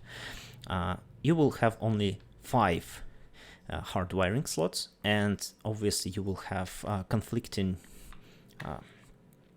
skills. You will not be able to improve every single skill at the same time and get bonuses to all of them. Plus, the same way as other implants for stats go, more expensive ones, the ones that give you higher level, so this one gives 2% and 4% and then 6% and so on, they will be more expensive. Let's see, for example, if we are looking for implants that go to a 6th slot, we can do it like that, -60 or -6 even slightly better. And then we can see that, okay, we can in theory plug into 6 slots something that improves small projectile turrets or does some bonuses to acceleration, probably agility. Oh no, it's actually improves speed of afterburners and micro overdrives. Yeah, this one just gives flat damage to guns, of small size. Then duration of afterburners, presumably to save some energy. And then navigation, that flat improves velocity of our ship, reduces capacitor need of overdrive, and so on. So there are some implants that are more useful than others because, well, some situations are more frequently happening. One of the important implants when you are a novice and you don't have all power grid skills trained to level 5 is this power grid management. And even after that, actually, this power grid management is 1 to 5%, actually to 6% bonus to power grid output, can make the day when you are running out of resource and you don't know how to cut what modules you want to remove from your ship. So plugging this thing in helps. Then similar module can be used to improve CPU efficiency, but unfortunately they, as you can see, go into the same 6th slot and you cannot have them at the same time. So you will either have bonus to CPU or bonus to power grid, and it's up to you as designer of the ship to pick what suits your needs better and what trade-offs you are going to make. This kind of approach will help you understand a little bit more about implants. Okay, and yeah, now what to do with them? When they are lying in the interim hangar, obviously they don't do anything. So first thing that we need to do is plug them in. So right click and plug in, and there is a warning message that says that implants are lost when unplugged. Basically, whenever you use it, it's a one-time injection and you will not be able to extract it ever. And then when you die, they will also be destroyed completely with your clone that you have lost. The good thing is that jump clones, and that's one of the reasons why you would have them, effectively allow you to store presets of different implants. So whenever I want to have some PvP experience, I can jump into a clone that has no augmentations whatsoever or has some very cheap implants that I don't care about losing, and use that as my driver for PvP. Okay, let's close tab. This one, yeah, and we will need to accept mission to continue. And yes, and then once I'm done with PvP, I will switch back to the jump clone that has high-grade training implants or high-grade PvE implants that allow me to maximize damage and allow me to maximize performance of my PvE ships, because it's a more secure environment and I'm not threatened to lose my brain and my implants instantly. Of course, no situation is absolutely secure unless you are docked in EVE Online, so pay attention that you can be destroyed even when just flying around in high security space, especially if you are using some feeble ship like frigate or shuttle or some other unprotected vessel. And you can be destroyed very quickly, very easily, almost instantly, and at the same time you will be also podded and your implants will be destroyed. So whenever you have a lot of implants that you care about, don't fly on autopilot. You always use manual navigation so that you are protected by the fact that you are always at the gate and that you are able to jump instantly. It's not 100% security, but still much better than autopiloting. Okay, cash flow for capsuleers. Let's go on with our training. So we have been given small armor repair unit, and we don't really have a skill for repair systems. Well, in this particular case, I will just buy it directly. And I will also use the shortcut to right-click it and apply skill points, because I don't want to wait to train it. Let's apply it. And we now have some ability to run small armor repairer. In principle, repairing armor and boosting shields is a very similar process, except for the fact that when you boost shield, boosting happens immediately, and then there is cooldown cycle, and at the same time when you do armor repair, then you first cycle it and only then at the end of the cycle it repairs. So there is some delay additionally.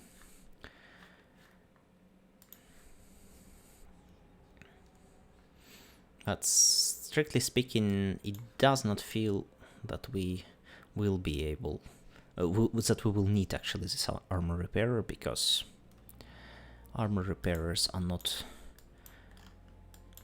really helpful in this case. We are fighting Angel Cartel. Angel Cartel shoots explosive, and if our shields currently cannot hold them, then I really don't know how armor repairer will be useful. The problem with this military carrier is that I think it is not very well customized to different empires. I would not personally grant a Minmatar ship armor repairer as part of training, because Minmatars a bit slightly, all bit slightly, but still prefer shield tanking. And there is, of course, option to make many Minmatar ships armor tanked, but just on paper they are still shield tanked ships.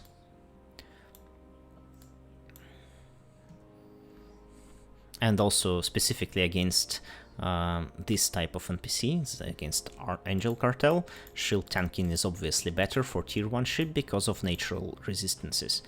You really don't want to waste this extra 40% bonus, which is equivalent to having, well, one extra free module that provides resistances. You will need a lot of, well, you will waste one slot in your ship and a lot of energy if you will try to just cover this with modules.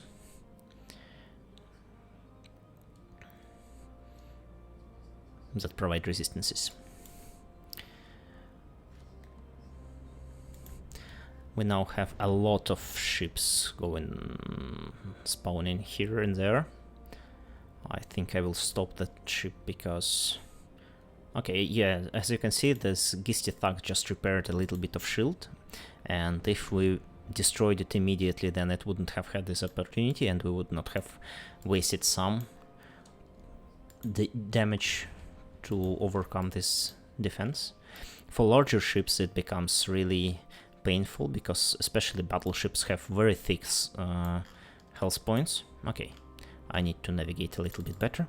So double clicking in space is your friend whenever you are stuck in asteroids or other structures, because autopilot is really not going to avoid any obstacles. Yeah. As you can see, it is just as easy to hit a target when you fly away from it than as when you are flying towards it. Okay, I have locked debris, which is not something that we need. Okay, keeping at range is shortcut E, which is not part of the training, but let's start using it.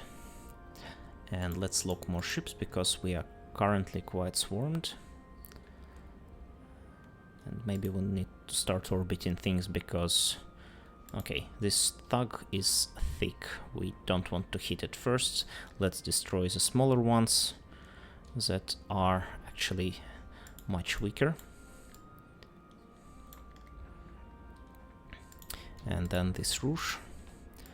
This helps us to relieve some DPS, because basically all of them do damage, not only this Gisty Thug. And then once we are done with all of them, let's orbit this one at 500, because that's the optimal of our guns currently, or about that. And yeah, and let's also turn off Afterburner, because that's the case that I have been describing in the first stream. You have just too much speed and too low agility because of agility penalties that Afterburner makes to actually approach the target and make better radial angular velocity. Okay, I think we don't have anything else. Yeah. One thing that is notable here, you probably have noticed that our shield bar, the upper one, have went almost to 25-30% and pretty much froze there. The thing with regeneration of shield and capacitor, like passive regeneration in EVE Online, is that it follows some, well, mathematical equation, which has peak derivative or maximum regeneration rate at 25 to 33% of the bar. So whenever you are tanking something, especially if you are doing some passive shield tanking approach, which is what we are doing at the moment effectively, also we're not doing anything specifically for that, you will have your shield dropping down to 25-30%, and if you have enough tank, then it will freeze there because you will have maximum regeneration that will match the DPS incoming into your ship. If not, then it will go down, and then you will quickly lose the regeneration, and then you will start dying because basically it's not working that way after you are down below 20%. Then you're actually penalized for that, and your regeneration drops very rapidly. So from that perspective, you really want to have track of how much shields you have in percents, and analyze that and think what kind of damage you are going to get. In some cases, it is wise to have those auxiliary boosters, even if you are doing some passive shield tanking, because they allow you to make quick bursts of relieving shield from damage, especially if you get through this 20% point. Okay, we'll get overdrive injectors. What else did we loot? Optical compact tracking computer. This is one of the weapon upgrades, the active components that makes your guns tracking better and optimal better and follow better. Actually, I think we can keep this one. The thing is that you can see that it requires ammunition. This is completely optional, but very recommended. It is used with two types of scripts. It's either tracking or optimal, and you can put one of them, they are not consumed, you can put one of them into this tracking computer and just activate it, and then it will convert. So if you will have optimal range script installed, it will shift everything that is provided by this optical compact tracking computer into optimal and follow bonus, and it will provide no tracking speed bonus. And instead, with tracking speed script, you will have all bonus go into tracking speed, so it will actually have 24% tracking speed instead of 12. So it doubles the corresponding and nullifies the other. The thing is that with shooting at targets, you either usually too far away and then you want to have fall off and optimal, or you are too close and you want to have extra tracking.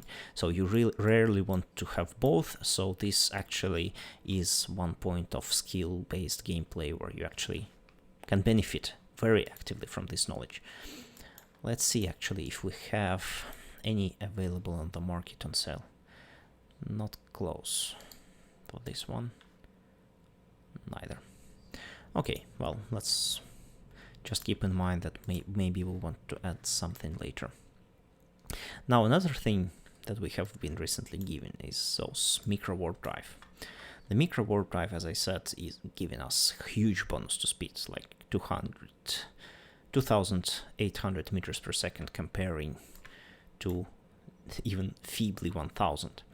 The problem with micro warp drive is that this bonus comes at a huge cost. Not only it reduces our align time and our agility, you can see that. Actually, it doesn't. Yeah, it only is true for afterburners, but yeah. But not only it has this effect that improves our speed, but it also increases the signature of our ship. For example, here, if you press this button, you will enter simulation mode, where you can actually pick random items that are available in the game and feed them virtually into your ship and see how the stats affect. This is a built-in in-game calculator, and this is a very useful tool, but I will go through it a little bit later. But the thing is that here you can also click and see how the stats vary, whether your module is active or not. So for example, we want to turn this repair module off, and you can see that our capacitor is fine. We turn it on and it depletes in 45 seconds. That's not good, actually. Now, micro warp drive. We have it off, our capacitor is stable, we turn it on, it's still stable, but it has much less energy now. And the problem is that you can see here we have size of 30 meters, which is very small for a frigate even. This is one of the benefits of minimature ships, that they're actually quite compact and very hard to hit. They are agility-based ships. And when you are enabling micro warp drive, it becomes very huge, 180. And because, oh yeah, actually your agility does get penalized. 552 seconds instead of 3.77.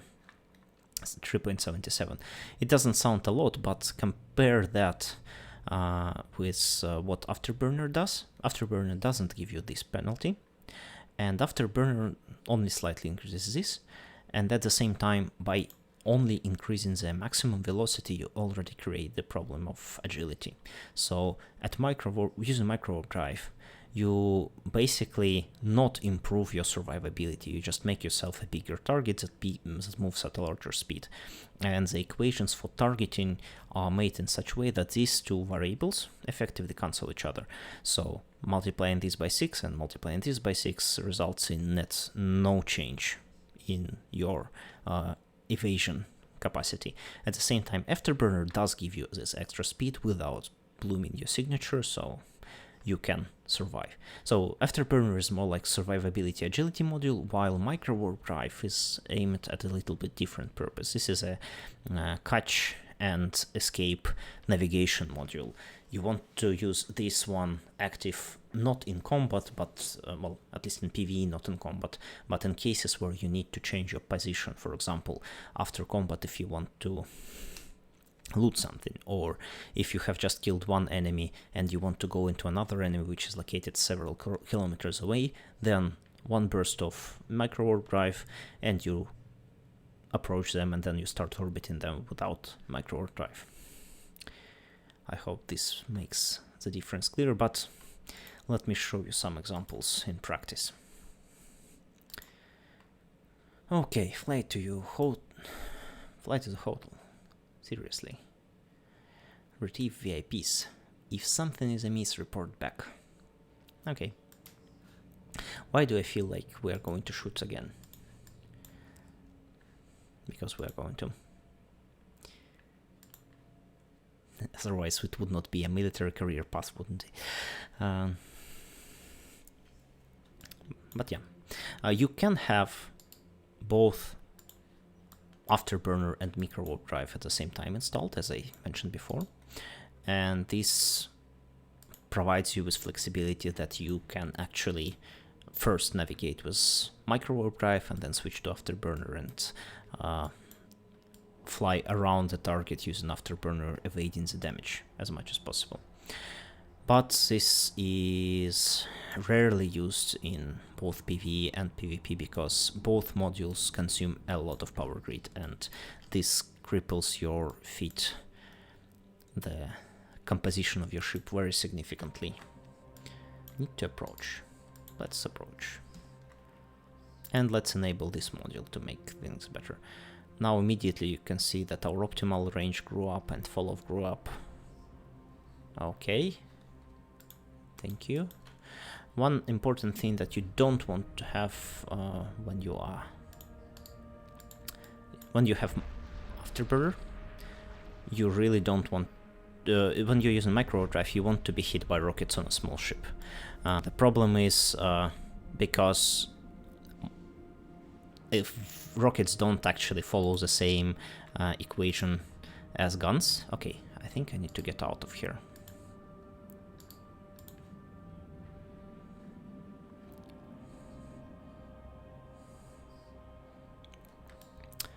This was harsh.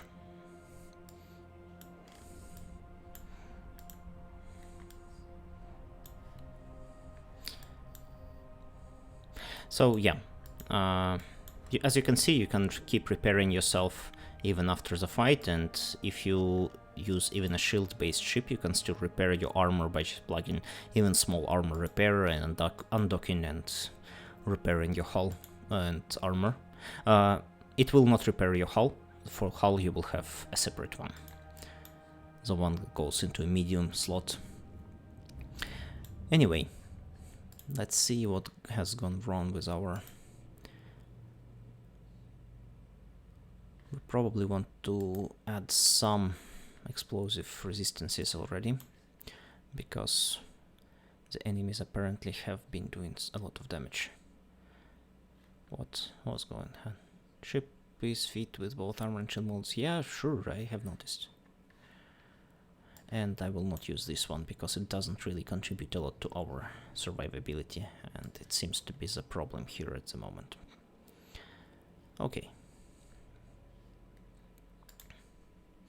I actually would prefer not to use the armor repairer against this NPC, again because of resistances. Let's see if we can just go and find us some shield booster.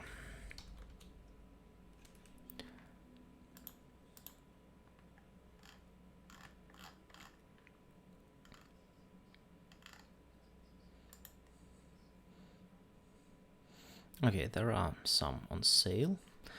Then let's look into variations, because we probably want to maximize our capacitor efficiency here.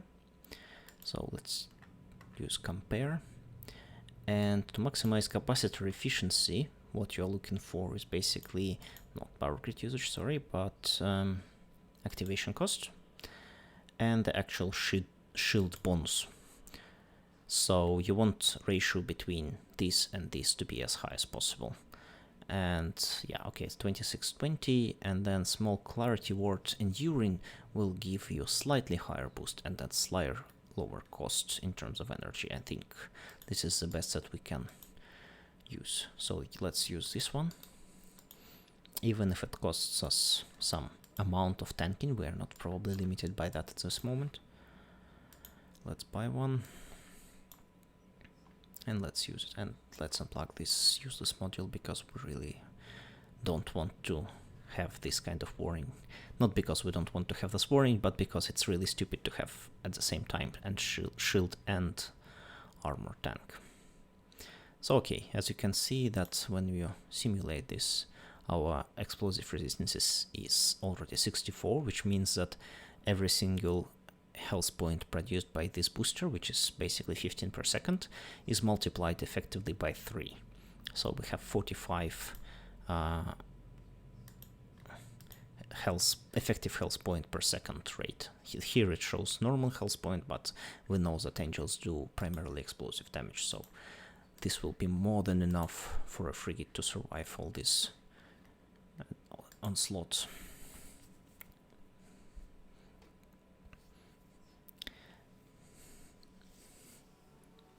There are databases, again, in the internet where you can look up damage profiles, types of weapons used by individual NPCs. Basically individual types, and then more like average values for factions. Because even within single faction of pirates, you will still have different distribution based on whether specific mission features basic ships like tier 1 versions, or if it has some advanced ships from pirates there. Those tend to have different damage profiles and resistance profiles, and generally actually very high resistances. Okay, we have one that have been already shot at. You can see that it has regenerated partially. And let's use Afterburner and let's start shooting. I wonder what that first explosion was really. I think it might have been some kind of trap or missile from any of the ships or from the hub. But it took away all our shield immediately, so we were stripped from passive tanking right away. So that was a bad idea to continue already at that point. But yeah, as you can see, with this resistance, our shields are holding very nicely. We are not getting huge amount of damage. And if we were to be pushed below, you can always just do one cycle of booster or more cycles of booster depending on how much, and you can see it regenerates quite rapidly. But it does this at a cost of using capacitor, so we don't have really sustainable tank at this point. We don't want to run shield booster constantly, I think. Let's see. There is this fitting screen that allows you to check fitting even in mid-flight. And yeah, you can see that if we were to use all modules at the same time, it will run in 30 seconds.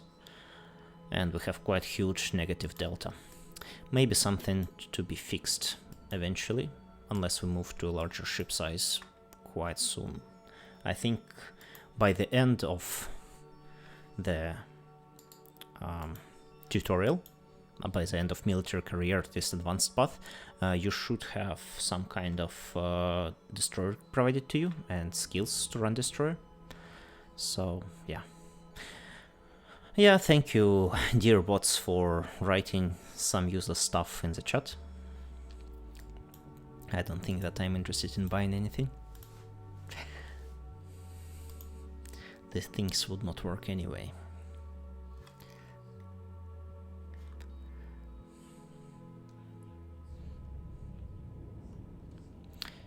Okay, let's complete it. So another interesting module that will be added to our toolkit by this mission is a set of 2 overdrive injector systems. Overdrive injectors are speed modification modules that allow you to have higher speed. Basically just plugging it in adds you extra speed. In this case, well, almost 12%. This is a basic one. The tier 2 version already grants you, I think, about 20%. The drawback of this module is that it eats away your cargo capacity. So when you are doing the cargo ships, you will not be really able to have a lot of those overdrive injector systems at the same time have high capacity of cargo. For combat ships, it doesn't really matter that much, so I don't see a reason why not to use this. We can utilize these low slots for something, and we don't really have any better suggestions at the moment. And this gives us, again, extra speed, which means extra survivability in terms of avoiding damage, especially if we were to be hit by some larger ship. Okay, Stasis webifier, and we need to destroy narcotics warehouse and report back to our agents. Yeah, okay.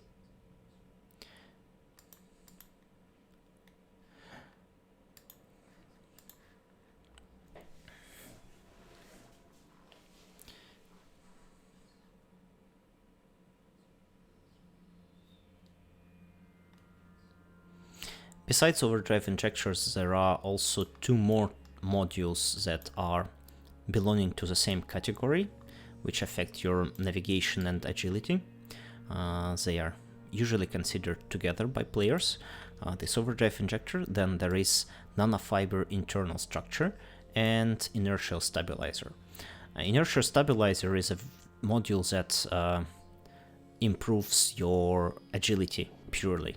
It doesn't do anything else. It just makes your ship turn faster, makes your ship accelerate faster, and it is a very good module. Nanofiber internal structure is a hybrid between these two. It gives a little bit of speed and a little bit of agility at the same time, so it doesn't really penalize you that badly with agility by just adding speed. Angel Rookie. I'm going to hit at poor rookies. I really wonder why do I have this kind of volumetric environment and it looks so badly.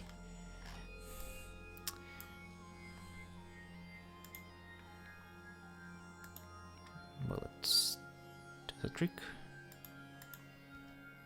No? One. I'm playing this on Linux, so the render is not 100% accurate. because of Proton layer. It is very possible that on Windows you will see a little bit different picture, and this very interesting cube of foggish looking something will not be present. On the other hand, maybe it is designed to be like seen from the inside, I don't know. I don't recall having this kind of environments previously, so maybe they were added in recent patches.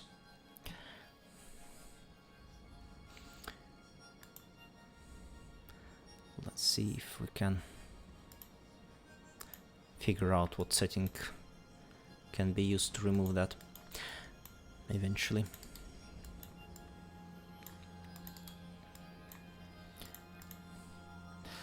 Well, those angel rookies feel like not very rookies. Okay, maybe I was just flying too fast. That is a problem. When you start getting high-speed ships, you really start to penalizing your own targeting, because sometimes you just want to sit and shoot at targets instead. And that would be the most efficient strategy. Unfortunately, with a small ship that is relying on speed tanking, then you really cannot do that. You really have to move all the time, and preferably moving in such a way that you will not be hit by enemies. Okay, let's accelerate. And while we are flying, we can also reload. It seems that we are running out of fusion. Maybe we need to buy some more.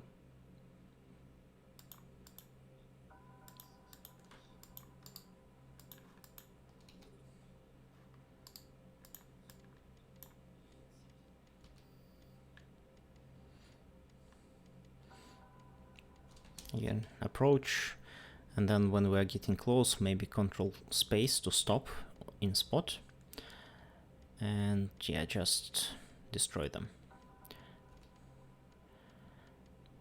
Eventually, when you are going to get a larger ship, you want to have basically some longer range shooting, and you want to keep your target at this specific distance where you already are within your optimal or somewhere close to it, but at the same time you're basically preventing your enemies from having high angular velocity. As you can see right now, they're having 0 pretty much because they are flying towards me straight. But for example, this one starts to get some because it's already reaching its orbit. I think we are already too late in shooting it efficiently. Let's just approach it. When you approach an NPC to a distance that is closer than its desired orbit, it will start to flee away from you. And you can use that to actually mitigate the angular velocity. In some cases, if you are approaching some fast NPC, like another frigate, the speed at which they are fleeing from you will almost be close to what you will have. So you will have low angular velocity towards that target, but then all ships around you will still see your high speed relative to them. And that will be a good bonus to your survivability.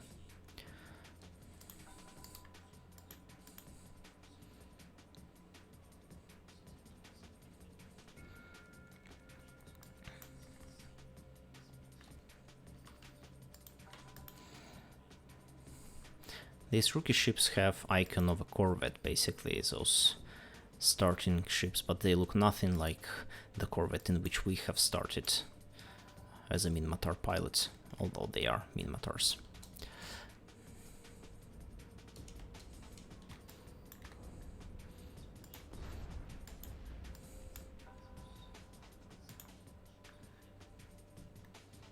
I don't think that rookies will have anything interesting in the loot, but maybe we can check the hijacker. Also, you can see Angel small wreck and then frigate wreck. Those frigate wrecks obviously are just very, very, very, very dummy wrecks that don't really have any loot table with anything really significant, because they are meant for training. Okay, this is something useful. Okay, yeah, don't forget the mission. The mission is not to kill everyone, the mission is to destroy the warehouse. And where is it? And this is where we need to return back to this overview, yeah, because narcotic warehouse is not visible in our current overview tab. Another thing that you need to do is actually, if you have some kind of preset, in this case I would also recommend removing wrecks, because when you shoot at targets you really don't want your overview to be polluted by wrecks. You need to also save current preset, so you need to right click the tab and save current type selection as, well, I will save it as PVE. So don't mix this up. This is a PVE name of the tab, and then preset can be completely something different. Okay. Are we already destroying it? No, we don't. Let's shoot.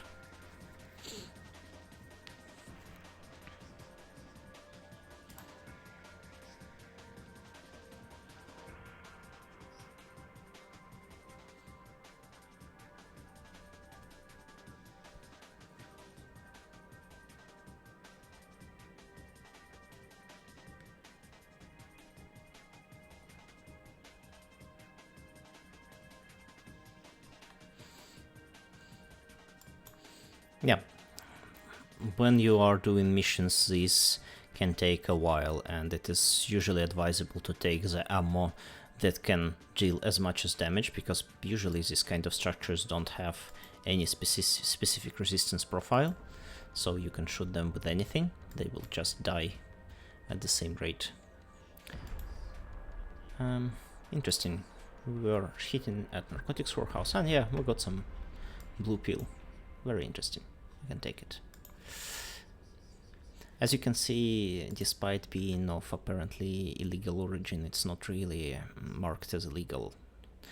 And yeah, when you have illegal wear, it will have this skull symbol there, indicating that you are conducting act of piracy or smuggling by traveling with it in the Empire space. And if you are caught with this kind of stuff, then Empire will be a little bit upset.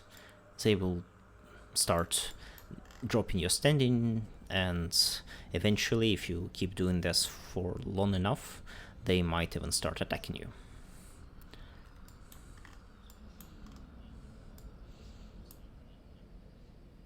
Also, interestingly enough, when you are doing this kind of smuggling, you are not getting any positive standing from their enemies. They don't really care.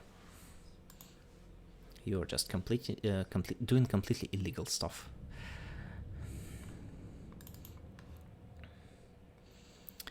Okay, cash flow for capsulators, and we're getting Stasis webifier. Stasis webifier is one of the hybrid modules that is both very useful for PvE and PvP.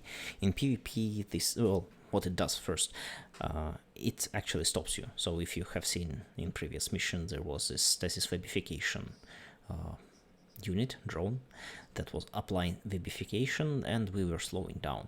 And we can do now the same to NPCs. What it helps us to do is it helps us to actually pin down some frigates in place, especially if we were flying some larger ship. Okay, this one suggests that we will probably get some significant damage here, and we need to repair at a station from time to time. Let's see. Probably our feet will last already. And yeah, you can see that this one is happening in another system, so how far away? 3 jumps away. Find Steon and take him out once and for all.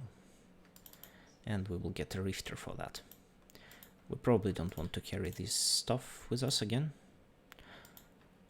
And one more thing, since we are on the move into some distant place, let's check if we can at the same time buy some of these. Not this one. Usually if you will have some offer along your existing autopilot route, it will be highlighted in yellow.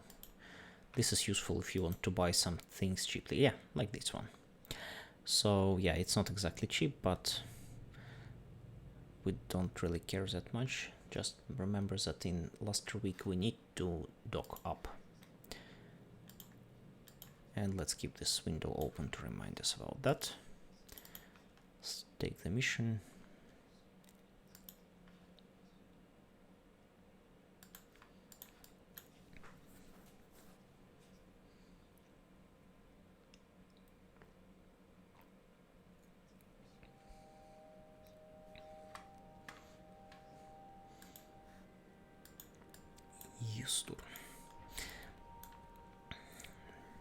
Minmatar space has a lot of stars named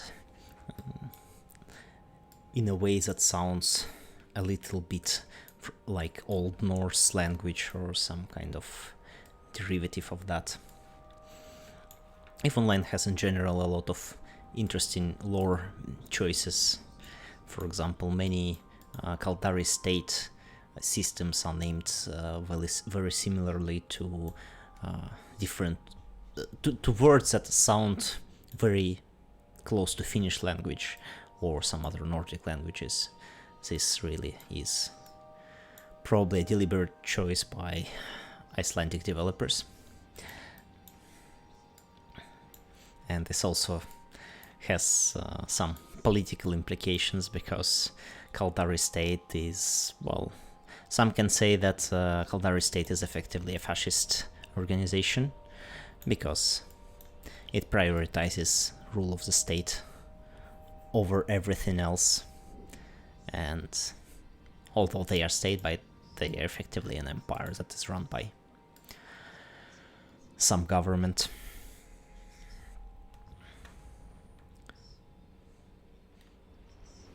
Okay, we are now in the system. Let's dock and buy this. You can buy offers, yeah, okay, this price is very high, it is much higher than regional average, and actually it is much higher than what this script will cost normally, but in this case I don't care. It is located close to my place, and we already have 1.7 million ISK. It's like, these kind of expenses in EVE Online are considered basically change. If it costs less than 1 million, then yeah, it costs nothing. Once you train for something and learn a bit about how to earn money, making 1 million ISK is maybe 5-minute work. Okay, yeah, I'm doing the wrong thing, and yeah, I have got the optimal range script. Now at least I can switch our guns to be a little bit more further away shooting.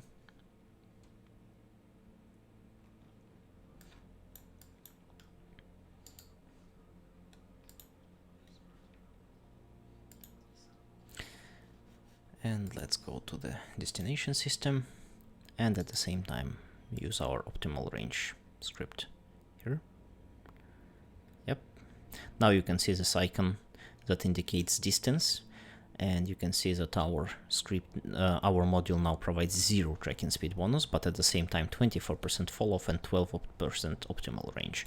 That is significant, especially considering that our fall off is of 4.5 kilometers, and 24 on top of that is another kilometer. So this helps with damage application.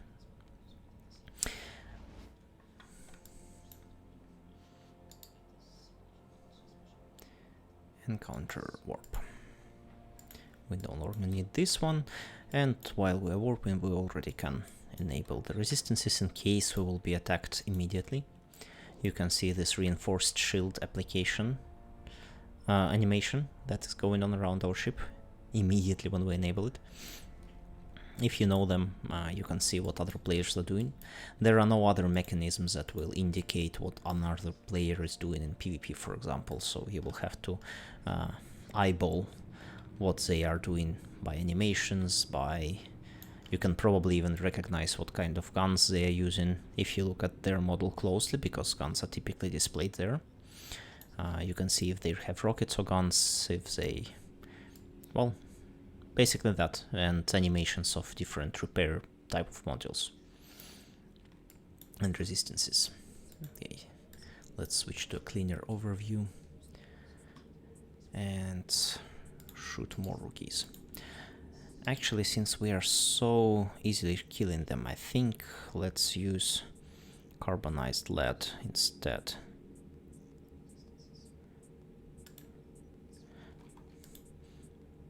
Because this will help us start shooting at them earlier. And because there are so many of them, I will actually start flying away from them by using Q and selecting a point in space where I would like to move. Now we have a fall off of 7 kilometers, which gives us a good reserve.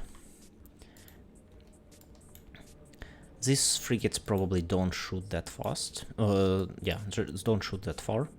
They probably are like 2-3 kilometers. So we can start actually kiting them and doing some range controlling strategies. By clicking on this lower speedometer, you can actually select at which speed your ship will be flying. So if you want to let NPCs come to you closer in a kiting situation, you want to set this a bit lower and let them come. Or if you think that they are already close enough, you can set higher speed and accelerate. So this kind of range control, more or less manual. Okay. Now let's go closer to these outlaws.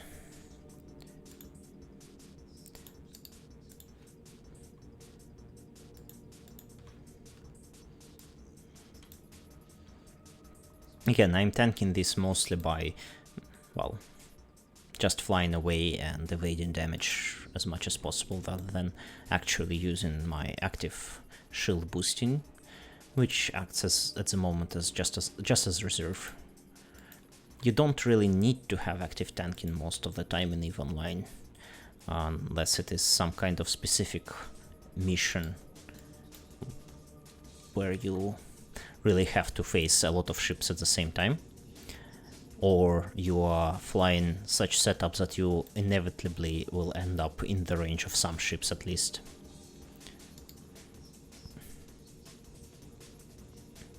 We can set default keep at range at 2.5 kilometers. That will be good enough for our guns currently. And actually you can see that, yeah, our current gun configuration is much less powerful because we're using long range ammo. Also, when enemies come closer to us, we can unload to Cargos' script and enable this module without script to get at least some tracking bonus. So basically, when you have scripts, you have not 2 but 3 positions. You can have still middle, where you have at the same time some bonuses to optimal range and tracking, and then you have pure tracking and pure optimal range.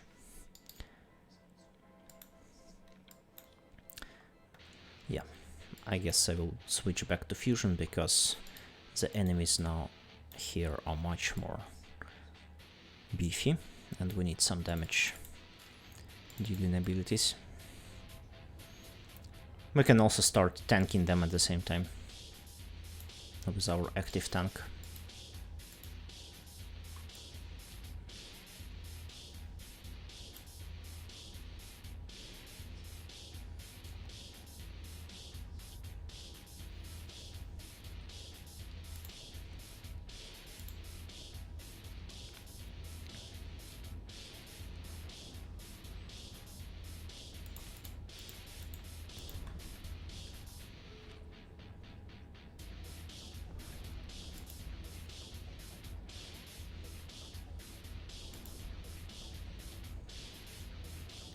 was that?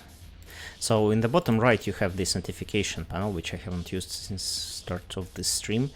And if you click the notification, in this case, you can see that, yeah, it has granted us another level in combating.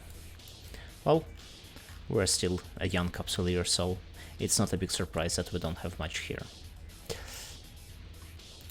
Let's keep destroying enemies and going through this training mission.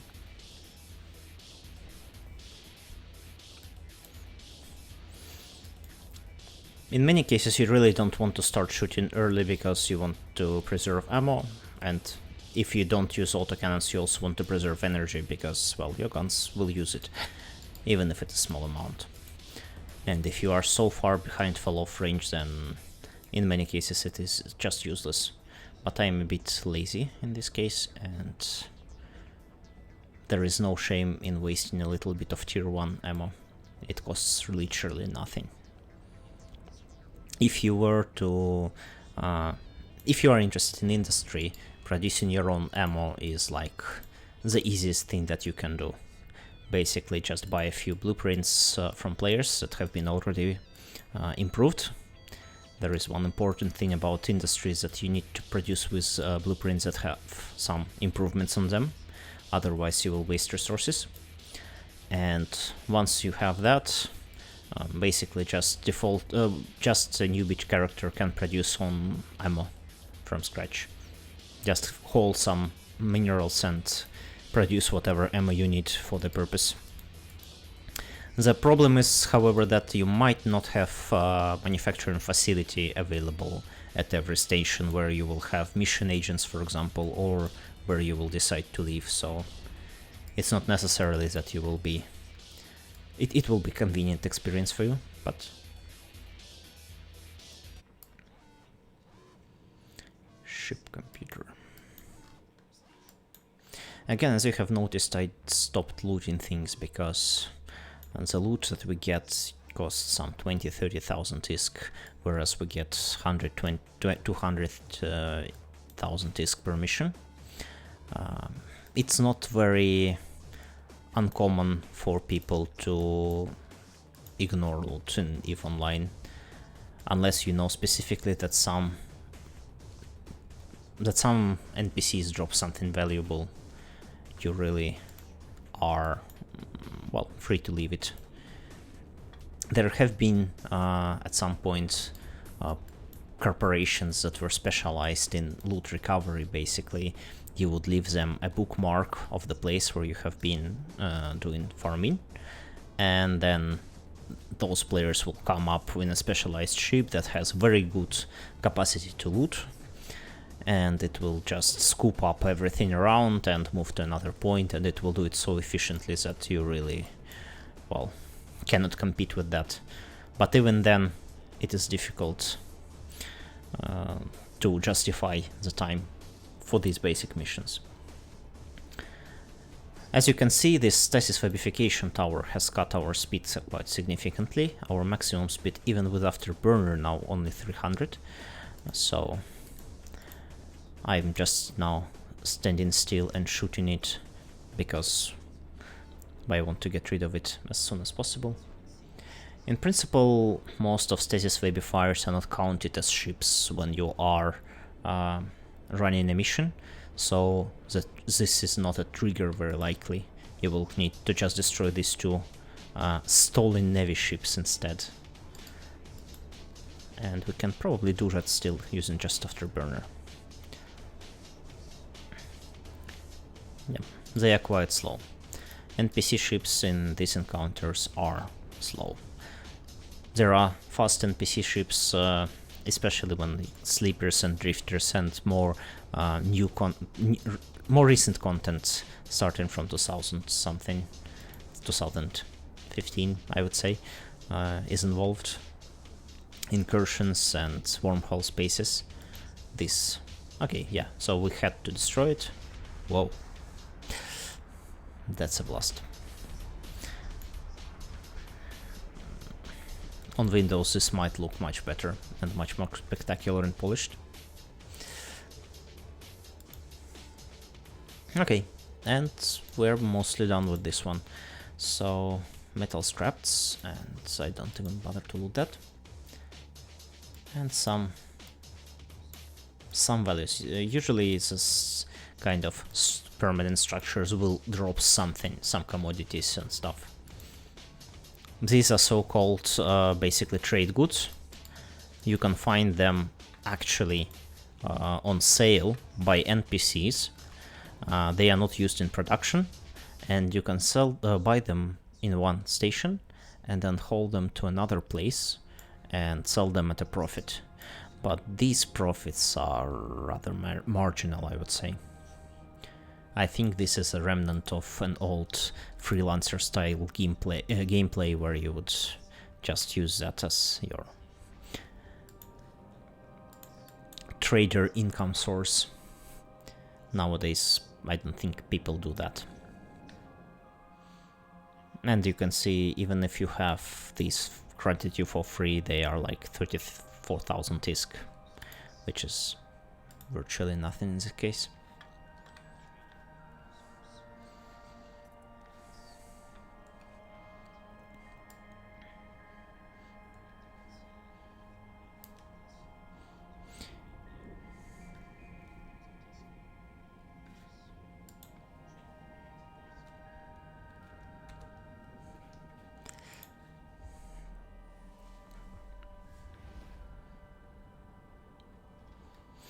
And we are almost done for basic military career today. Yeah, as I have estimated, it took almost 3 hours to complete one. And that without any downtime that you might have thinking about things and planning things. It's really easy when you have some experience already.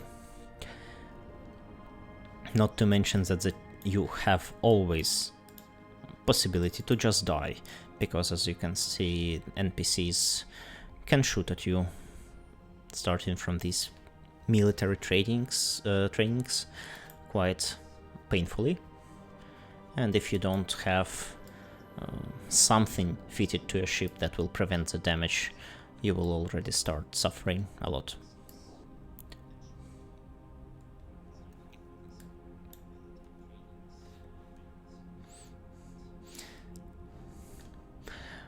One good thing about traveling on small ship is that traveling is actually fast, and this one, if you go to attributes, you can see that it flies at 5 astronomical units per second, which is 66% faster than this corvette ship that we had before, and you can notice the difference. There are even faster frigates, typically those are specialized. There are also modifications to your ships that allow you make your ship faster at warp, but as you can imagine, this is not very helpful in combat, so they are very niche applications. Okay, we'll have now Rifter and what else? And another almost 500,000 ISK. And we're now above 2.1. Okay. And you can see that career path is already completed, and this means that the agent will not give us any more missions. So these are one-time missions, and I strongly encourage you to complete all 5 of them, because, well, those are giving a lot of money and those are giving a lot of knowledge. Even if you are not following any specific advice, the information that is provided there is quite interesting and more or less detailed. I want to buy more fusion. Yeah, and it says that we're only seeing the cheapest offer is 9 jumps away, which is not what we want. So we'll have to manually select one. And let's buy 3000 fusion.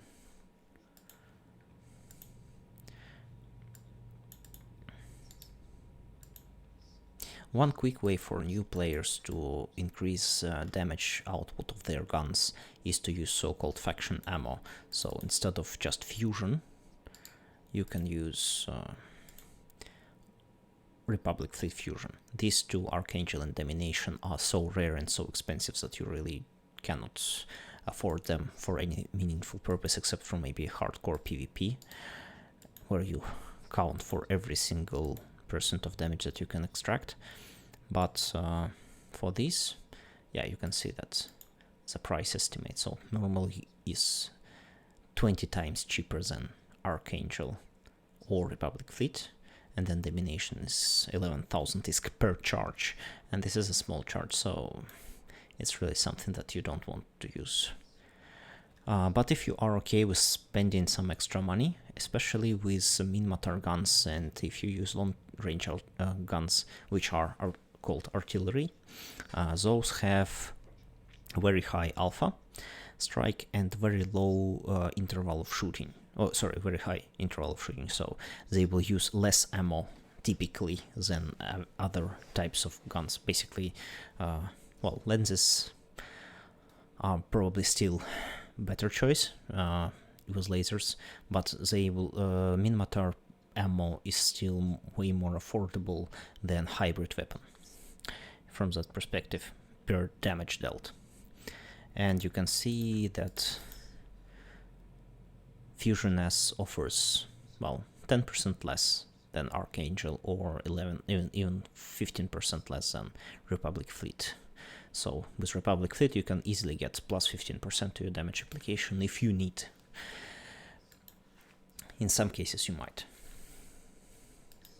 Now I guess I will wrap this stream for today, and I will continue in the next days with exploration, business and industry.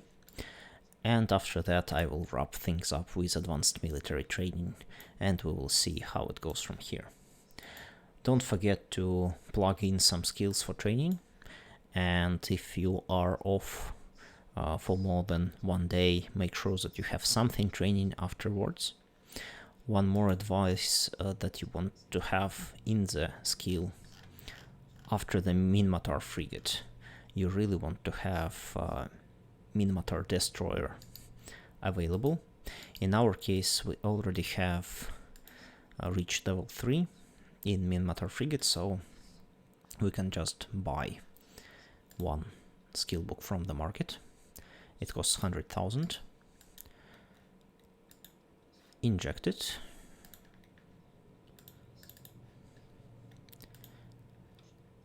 And actually you can just drag and drop it here, and this will give you the ability to train it immediately. Now I don't know if it will be enough to just plug another level. No, it now kicked out min-matter frigate level 4 out of the queue. So let's keep it at level 1 here, and maybe even put it somewhere here after small projectile turrets.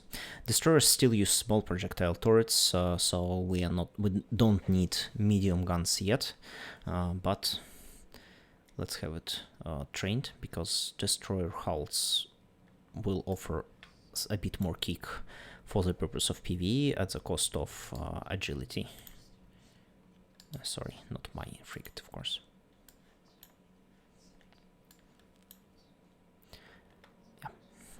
Okay, looks fine. And let's see how it goes from here. And that being said, thank you for watching the stream. Subscribe to YouTube channel, follow me on Twitch if you want to be notified about new streams and new uploads to YouTube after the streams. And leave comments if you have some questions, especially on YouTube. That is much appreciated. Like, dislike this video if you have some opinion on contents. If you don't like what I'm doing, let me know, maybe I can fix something. And yeah, thank you for watching, and see you on the next one.